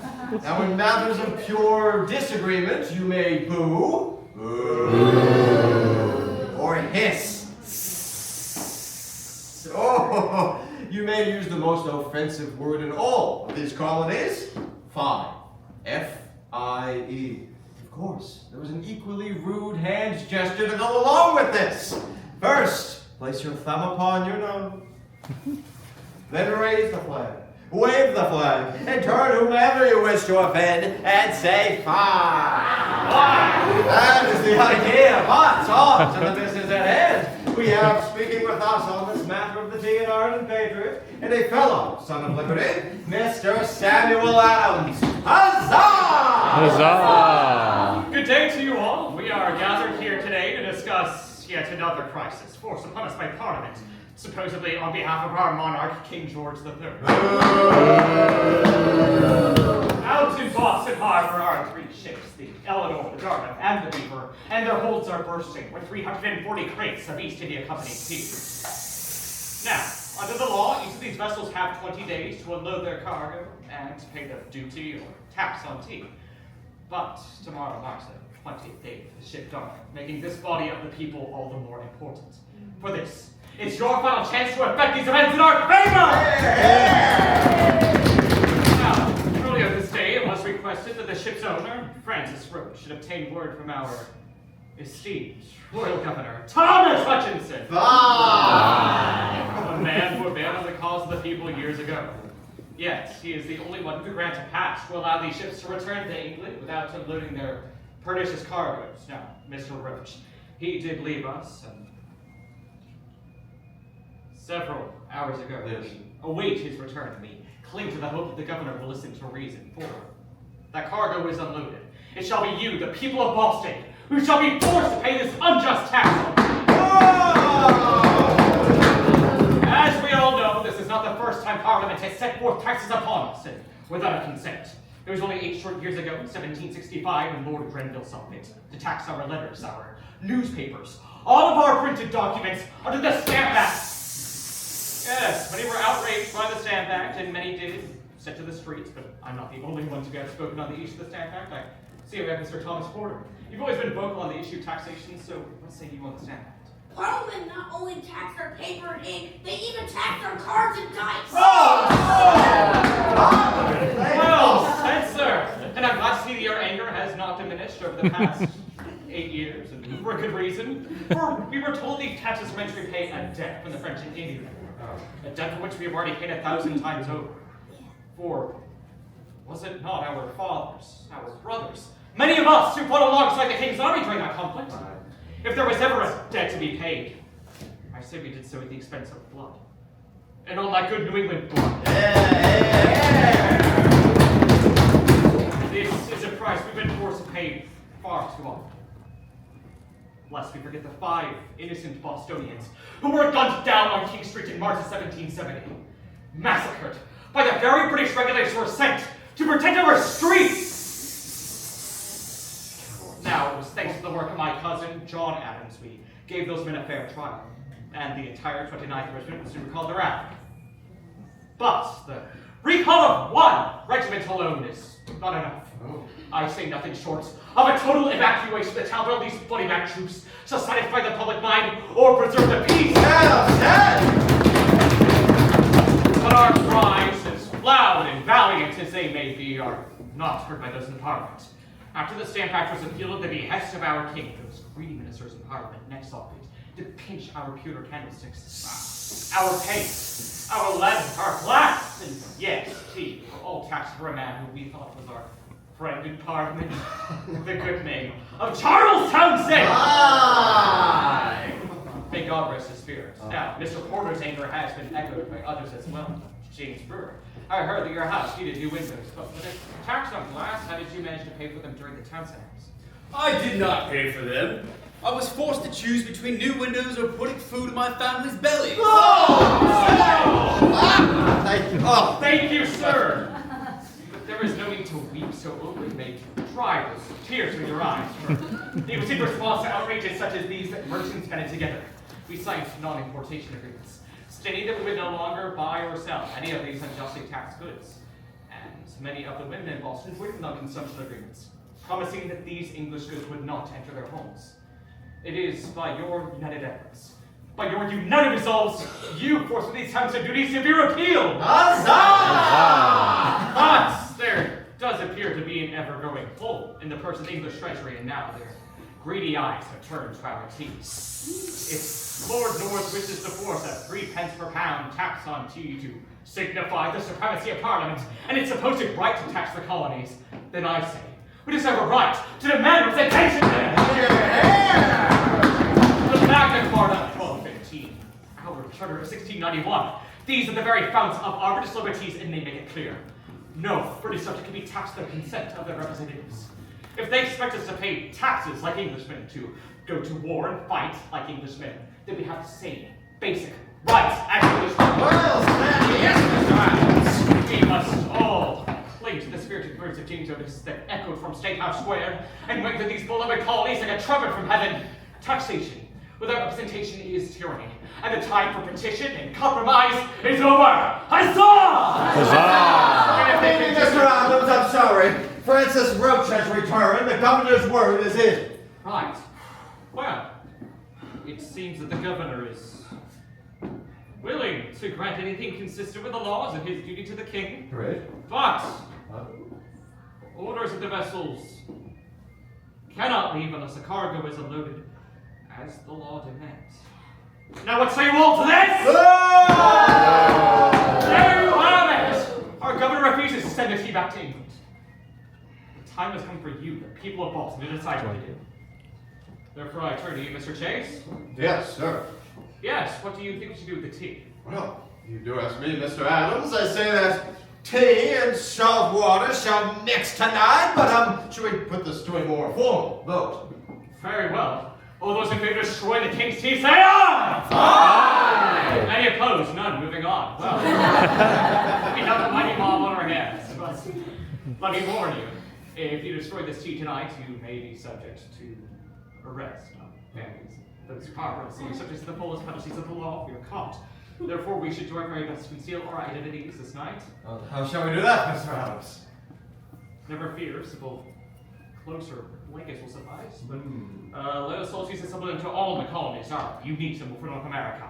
Our striking and independent, that of the Mohawk. Now rally, patriots! Huzzah! Huzzah! Boston Harbor, teapots tonight? It is clear that there is nothing more Romania can do to save this country. That is our cue, friends. So rise you up, gather your belongings. Joe was proper getting into it. Yeah. This is so steep. Hey Joe, Yeah? treason is steep. Treason is steep. To the wall!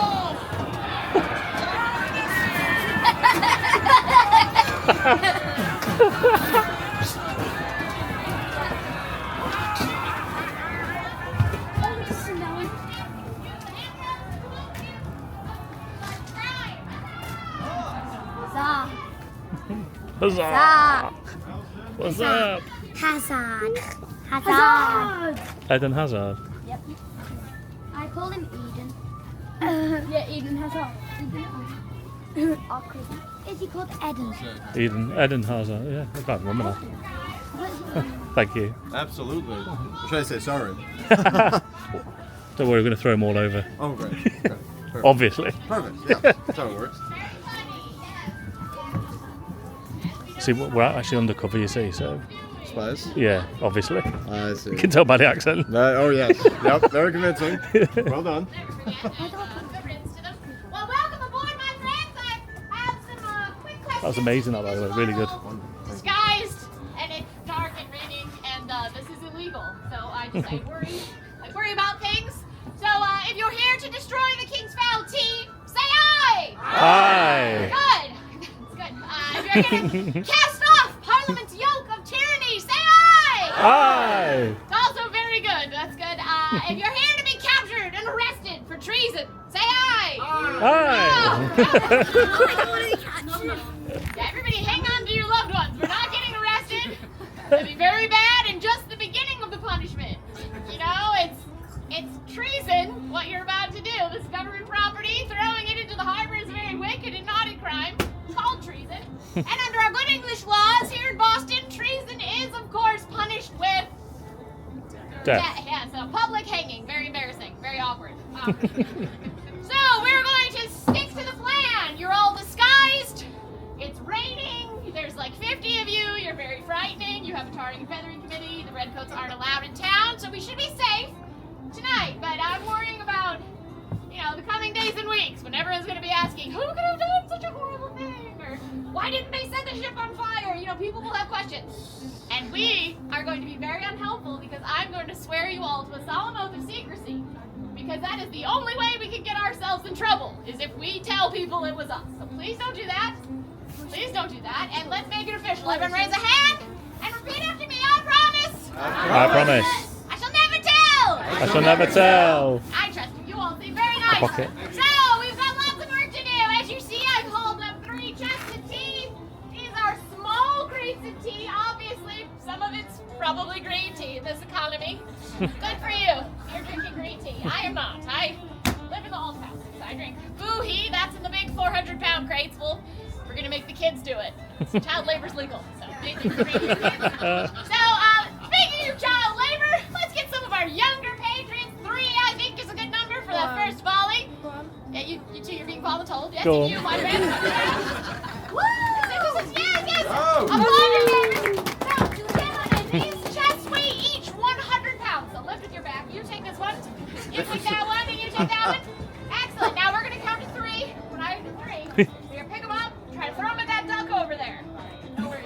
And everyone's gonna get blackmail on you. We're all gonna cheer you on, all right? You remember this, tell your grandkids someday, maybe.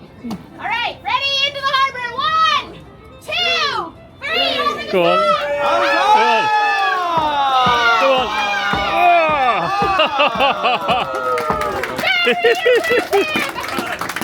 Hercules is with us in triplicate tonight. Yes, that is. That's 3 gone. 111 left to go.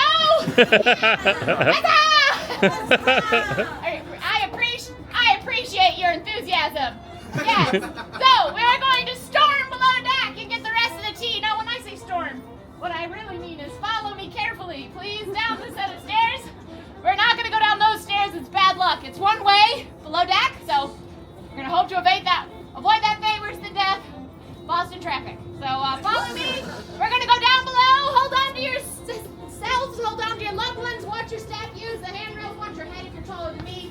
Remember we say in Boston, safety first. Hey, Reason second. Here. Follow me, my friend. You did well there. Come back above. Enjoy that. I did get it. Very shortly. It looked heavier than you thought it was going to be.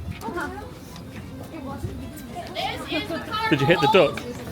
It's pretty empty, right? So they would always make sure to fill it up before they sail, right? Like you can put boxes all the way up to the ceiling. Wow. Here's where the crews leave. You can't put stuff here because this is where the crew lives. Now, you all look tall enough to be sailors. No offense, I assume you know your letters and numbers, so you're too smart. And this is not a good job, all right? You don't want scurvy because it's really gross. So follow me, yes, or don't worry, you don't need to worry about them. They're scared of you. The crew is on board. Huzzah. They don't want to get tarred and feathered, so they're not going to be a problem. Excellent, yes. Come over here. Guard these chests of tea right here. Make sure they don't grow legs and walk anywhere. Wow, some of those look pretty big, huh? Yikes. I don't know how I'm we glad I'm not doing it. You're gonna figure out something very clever, I'm sure. So if you can hear me below deck, say aye. Aye. If you can hear me above deck, say aye. Aye. If you can't hear a word I'm saying, say aye.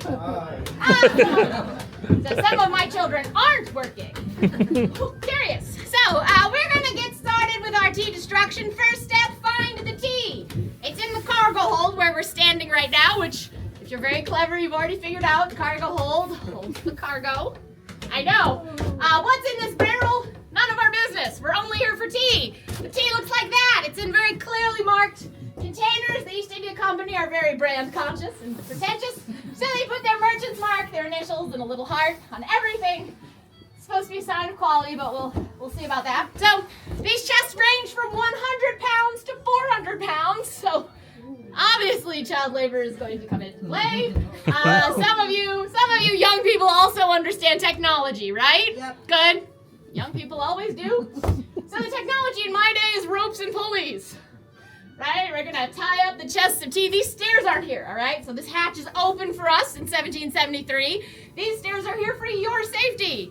We don't want you to get hurt, because people got hurt a lot back in my day. So, very dangerous stuff. So we're gonna take the chests of tea, tie them up, hoist them above. You can sing a jolly song. If you know a jolly song, you can hoist them up. Then you can take out your hatchets, your axes you brought from home, start getting through the waterproofing, right? So there's the canvas, the wood chest itself, and then the lead foil lining. Yes, lead for food safety.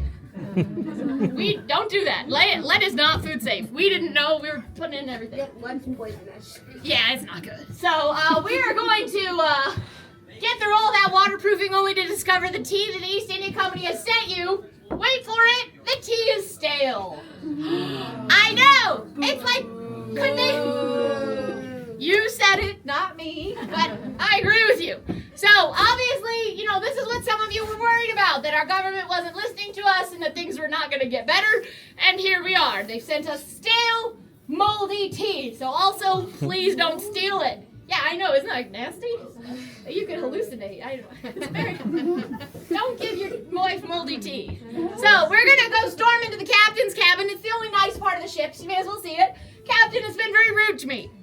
He disagrees with your politics, even though you are fighting for his rights as well. I tried explaining it to him, but, you know, people don't like to listen to women, so. Follow me, my dears. We're going to storm into the captain's cabin. Give him a boo hiss reply. If he moves, he's a dead man. Yes, Captain Bruce.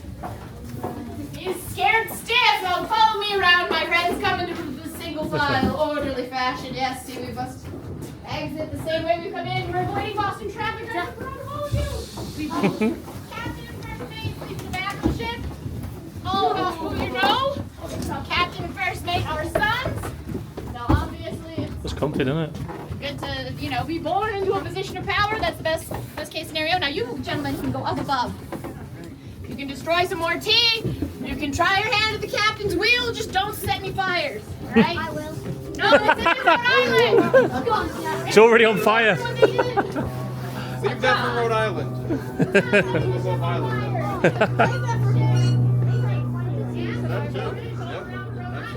Feel free. I know you already committed your treason. If anyone else, you can do it again. If you Do you want to film me doing it? Go for it. Do you want to film me doing it? Yeah, go on then. Is it on film? It's just filming, isn't it? Feel free to commit your Yeah, go on. like these pictures over here, friends. Once you come above deck. You can also explore above here at your own leisure on the sea. Set it on fire. Take a spin at the wheel on the quarterdeck. Take a look at traffic. Oh, I'm just filming. Yo ho ho ho, a pirate's life for Joe. You gonna let Jack have a go?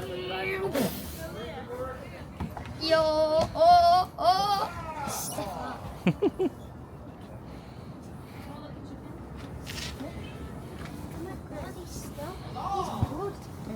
I just said bizarre. Did you? Did you have fun doing that? Was you shy? You did well, I thought. Yeah. I didn't think you'd go up, Joe. Mm-hmm. As you can look in this pub shack. You can look in there, just don't eat anything. Huzzah! Unless you really love weird soups. That's what sailors eat. Don't go in there. The cook is just an old sailor, and he's got very sharp knives. Cook is usually very cranky gentleman.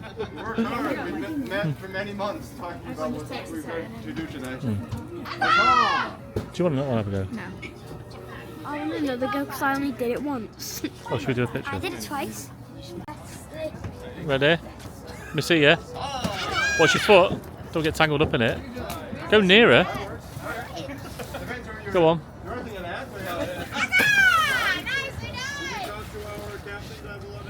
You going, Jack? Oh, Jesus. Very nicely done. Now haul him back up. It builds character. Sure does. There's always more hard work.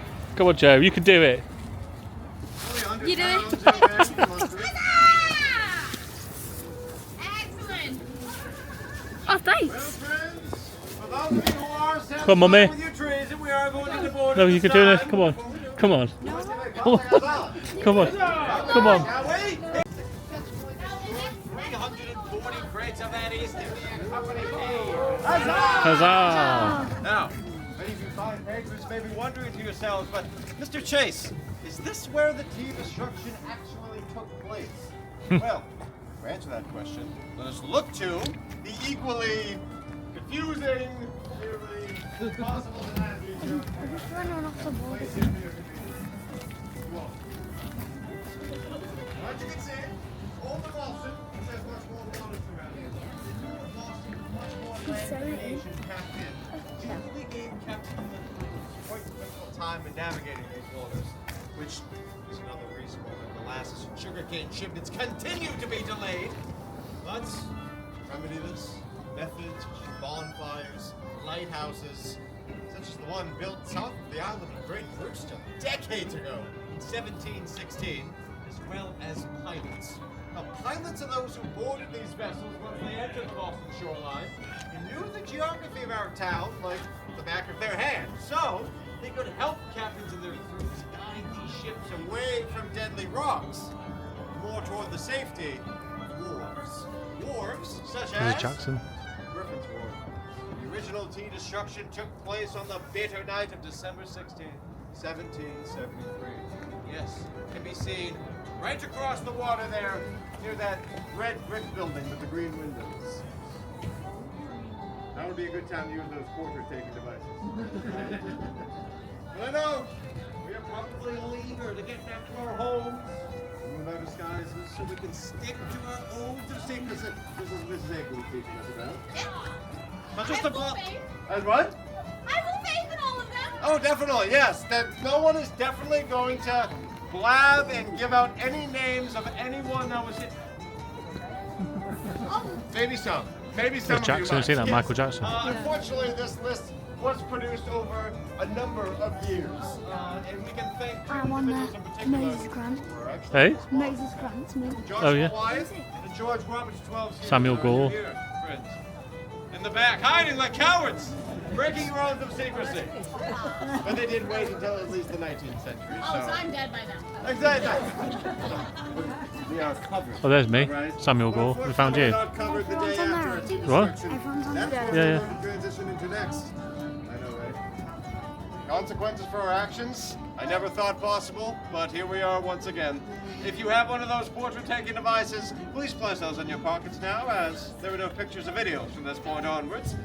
As we like to say. Yes. In Boston Town. No documentation. Without authorization. Mr. Franklin said that. Yes. One of his lesser known.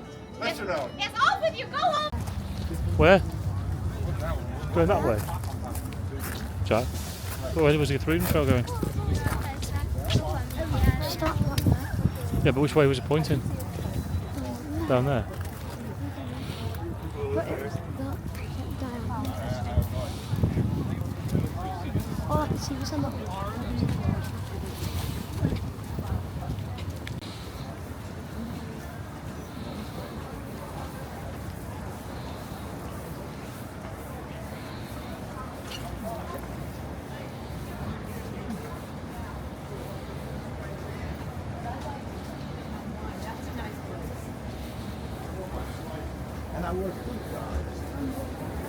There's modern, Jen.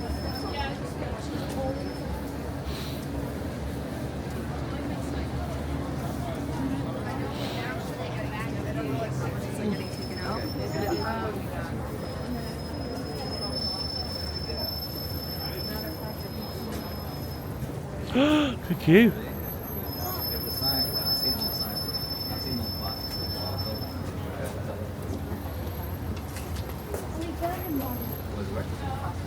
Not now, not going to that one. Was it a queue? Do you know what? It's Saturday, isn't it?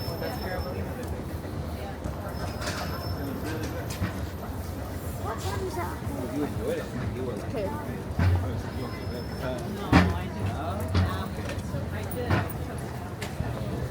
You were pretty impressed with it.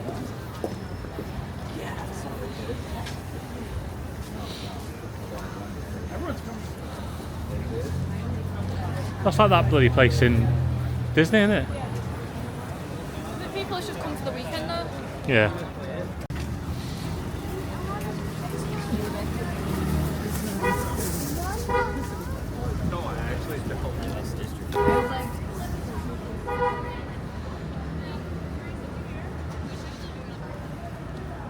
Oh, there it is there. No, no. I'm sure we watched somebody go in there, didn't we? So it was nice.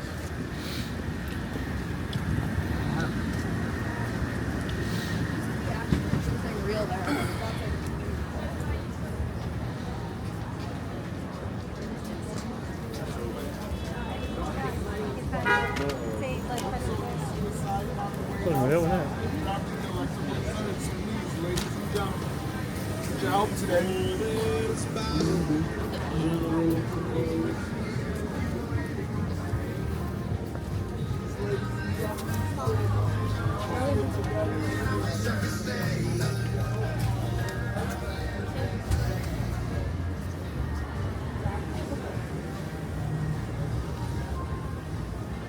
That's not Liverpool, is it?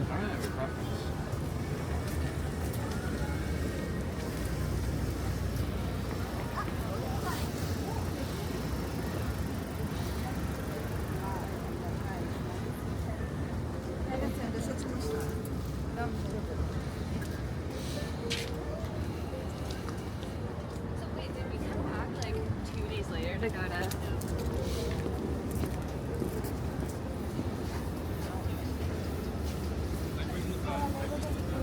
Like 9 or so. Still give it to me. Closer to what? Oh, they've all got those though, I think, Jack. There's loads of those everywhere. We've not been down here before.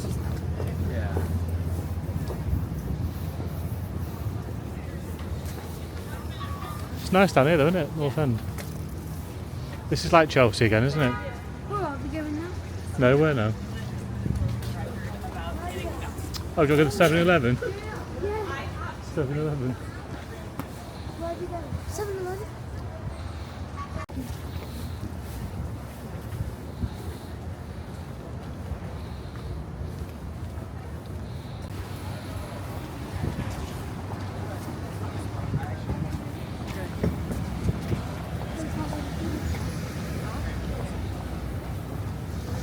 That's some church out there.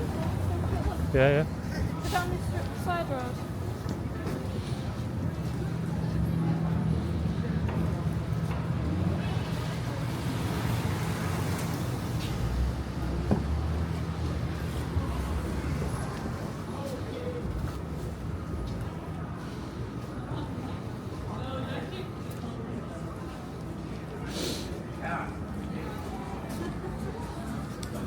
This will be Catholic, won't it? I'd have thought if it's Italian. Wow. I want to check out that I love getting looked back. Wow, that building. Oh, that's the thingy road again, isn't it? This is the road. Freedom Trail. Watch from over here.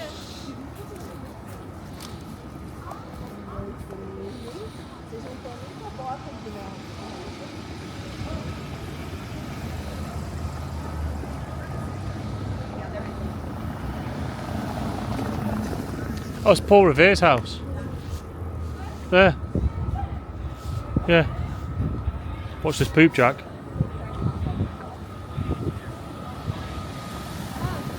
That's Paul Revere's house, look. I thought we were going to go in there.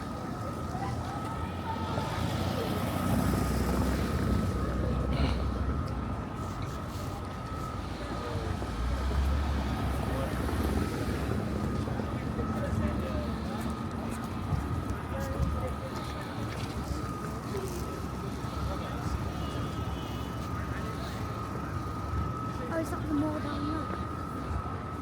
Not the mall, it's the market where we were. Yeah. Okay, so. That became American. The mall.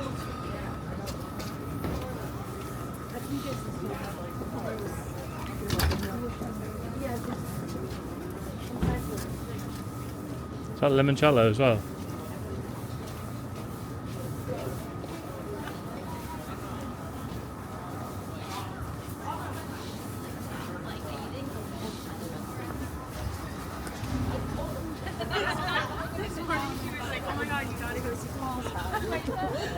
Just keep going straight.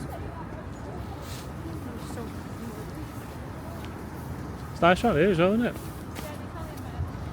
Jack, just swept your leg then.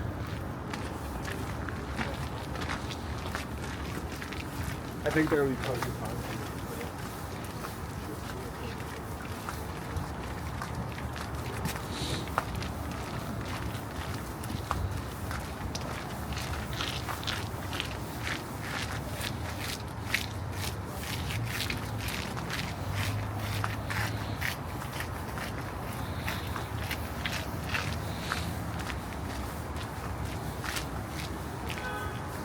You notice all the famous buildings have those little gold roofs. There's another one there, look, that's the one that I think you were talking about before.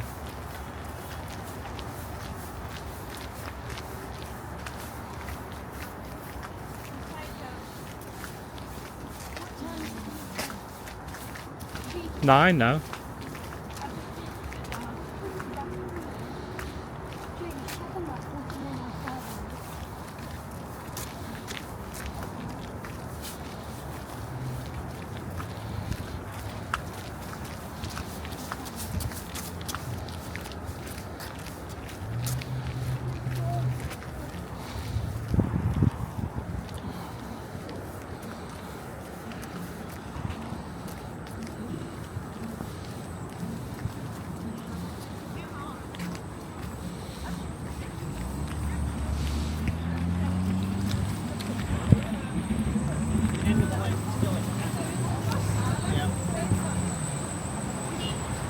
Press there.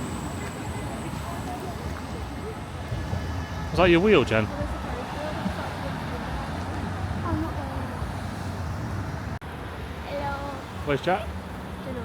Jack? Hey! Go, go, go, go!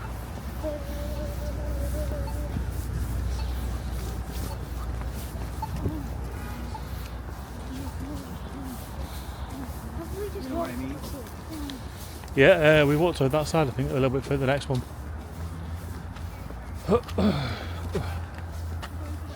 This is back to where Quincy Market was, I think.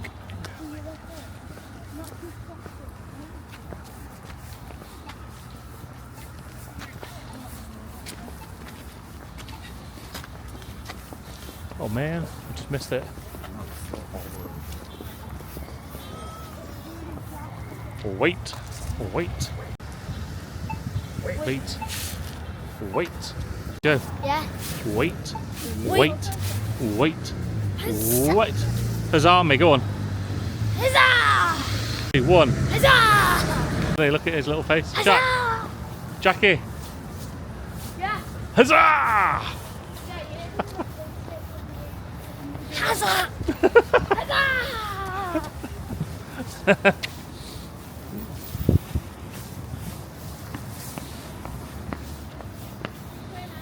Straight, straight, straight.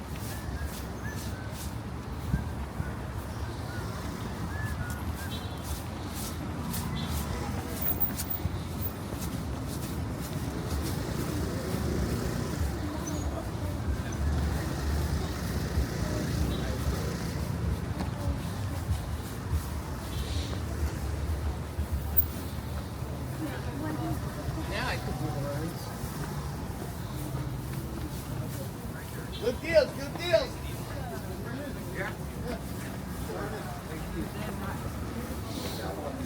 Which one? Were they, yeah? Yeah, if one wash they fall apart.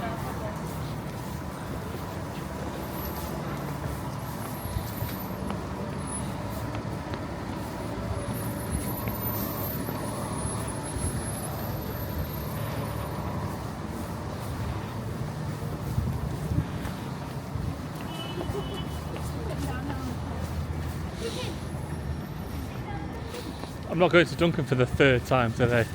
Huzzah! Hiss! We went Vi. 2 times already. Was it Vi, Joe? Vi. V. Already. Hey? Well, we bought 1 drink and some donuts. Yeah. So no, we bought 2 drinks and some donuts. And then straight away we're like, we need more donuts. Yeah, and then, because mine did already 3 minutes. right. I'm pretty sure it's just there, isn't it? And then what's the other time? Oh, we went to that Tatte, didn't we, as well? Like latte. Oh, good, thanks. When are we there? Here. Yeah, it's that guy who's giving them out for free. Yeah, I don't know. Oh, ice hockey. Any football in there, guys? Any football? Any football? Football, guys? Could ask him. Okay. Oh, Hennessy, there's Irish, look. Oh, they've got oysters as well, 175. What, Hennessy's? Yeah. Oh, God. An Irish bar. They've got TVs in there. Should we go and ask him, see if we've got...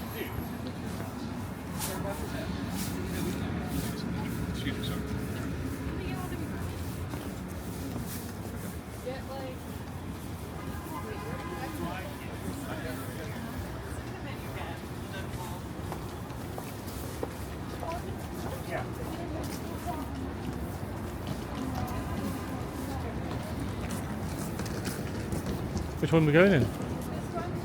Oh, the pub. Why, which one did you think? I thought that one, but let's go in the pub then. Well, Go on. what's the restaurant? Oh, no, yeah.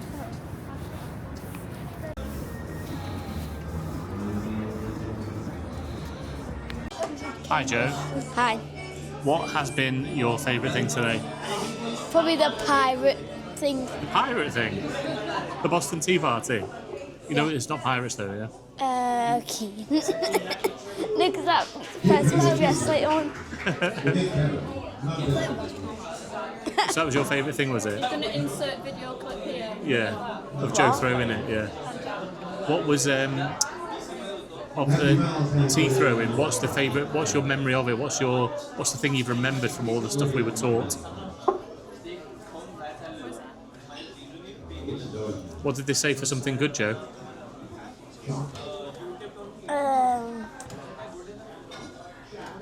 Huzzah! Huzzah! What's been your favourite thing you've eaten today? The only thing I've eaten. No, you've eaten lots of things today. What was your favourite Oh, thing? donut. Hey? 2 donuts. 2 donuts. From where? Dunkin'. What else do you remember from today? From what? What was the guy's name who showed us round? On the walk at the beginning? Oh, I forgot. Jeremiah Poop. Yeah, Jeremiah Poop. With an E on the end. He was good though, wasn't he? E on the end. Yes, it's Poop, but with an E on the end. That's how you spell it. Do you remember anything else from today? Lots of walking, wasn't there? Oh. And we got up really early. Well, me and Jack got up very early. What's that? Me and Jack got up very early. You got up really early? Me and Jack. Yeah. Yes, sir. I was like this. Huzzah! Jack! Yeah. It was very early. I think we all started waking up at 5 a.m. Jack didn't we? said Happy Valentine's to me. Did he? Yeah. Oh, that's cute.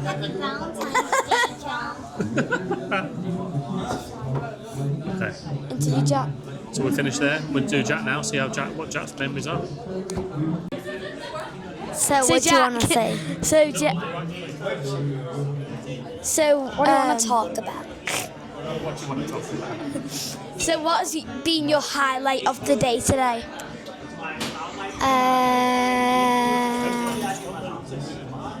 That, whatever it was, the tea party thing. Same with me.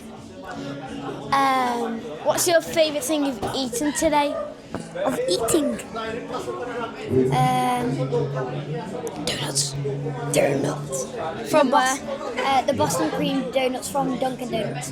What shape? A heart. For Valentine's Day.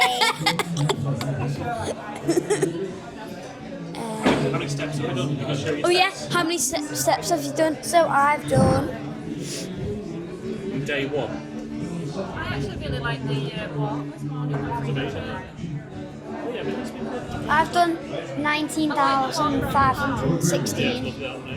And what did I do yesterday?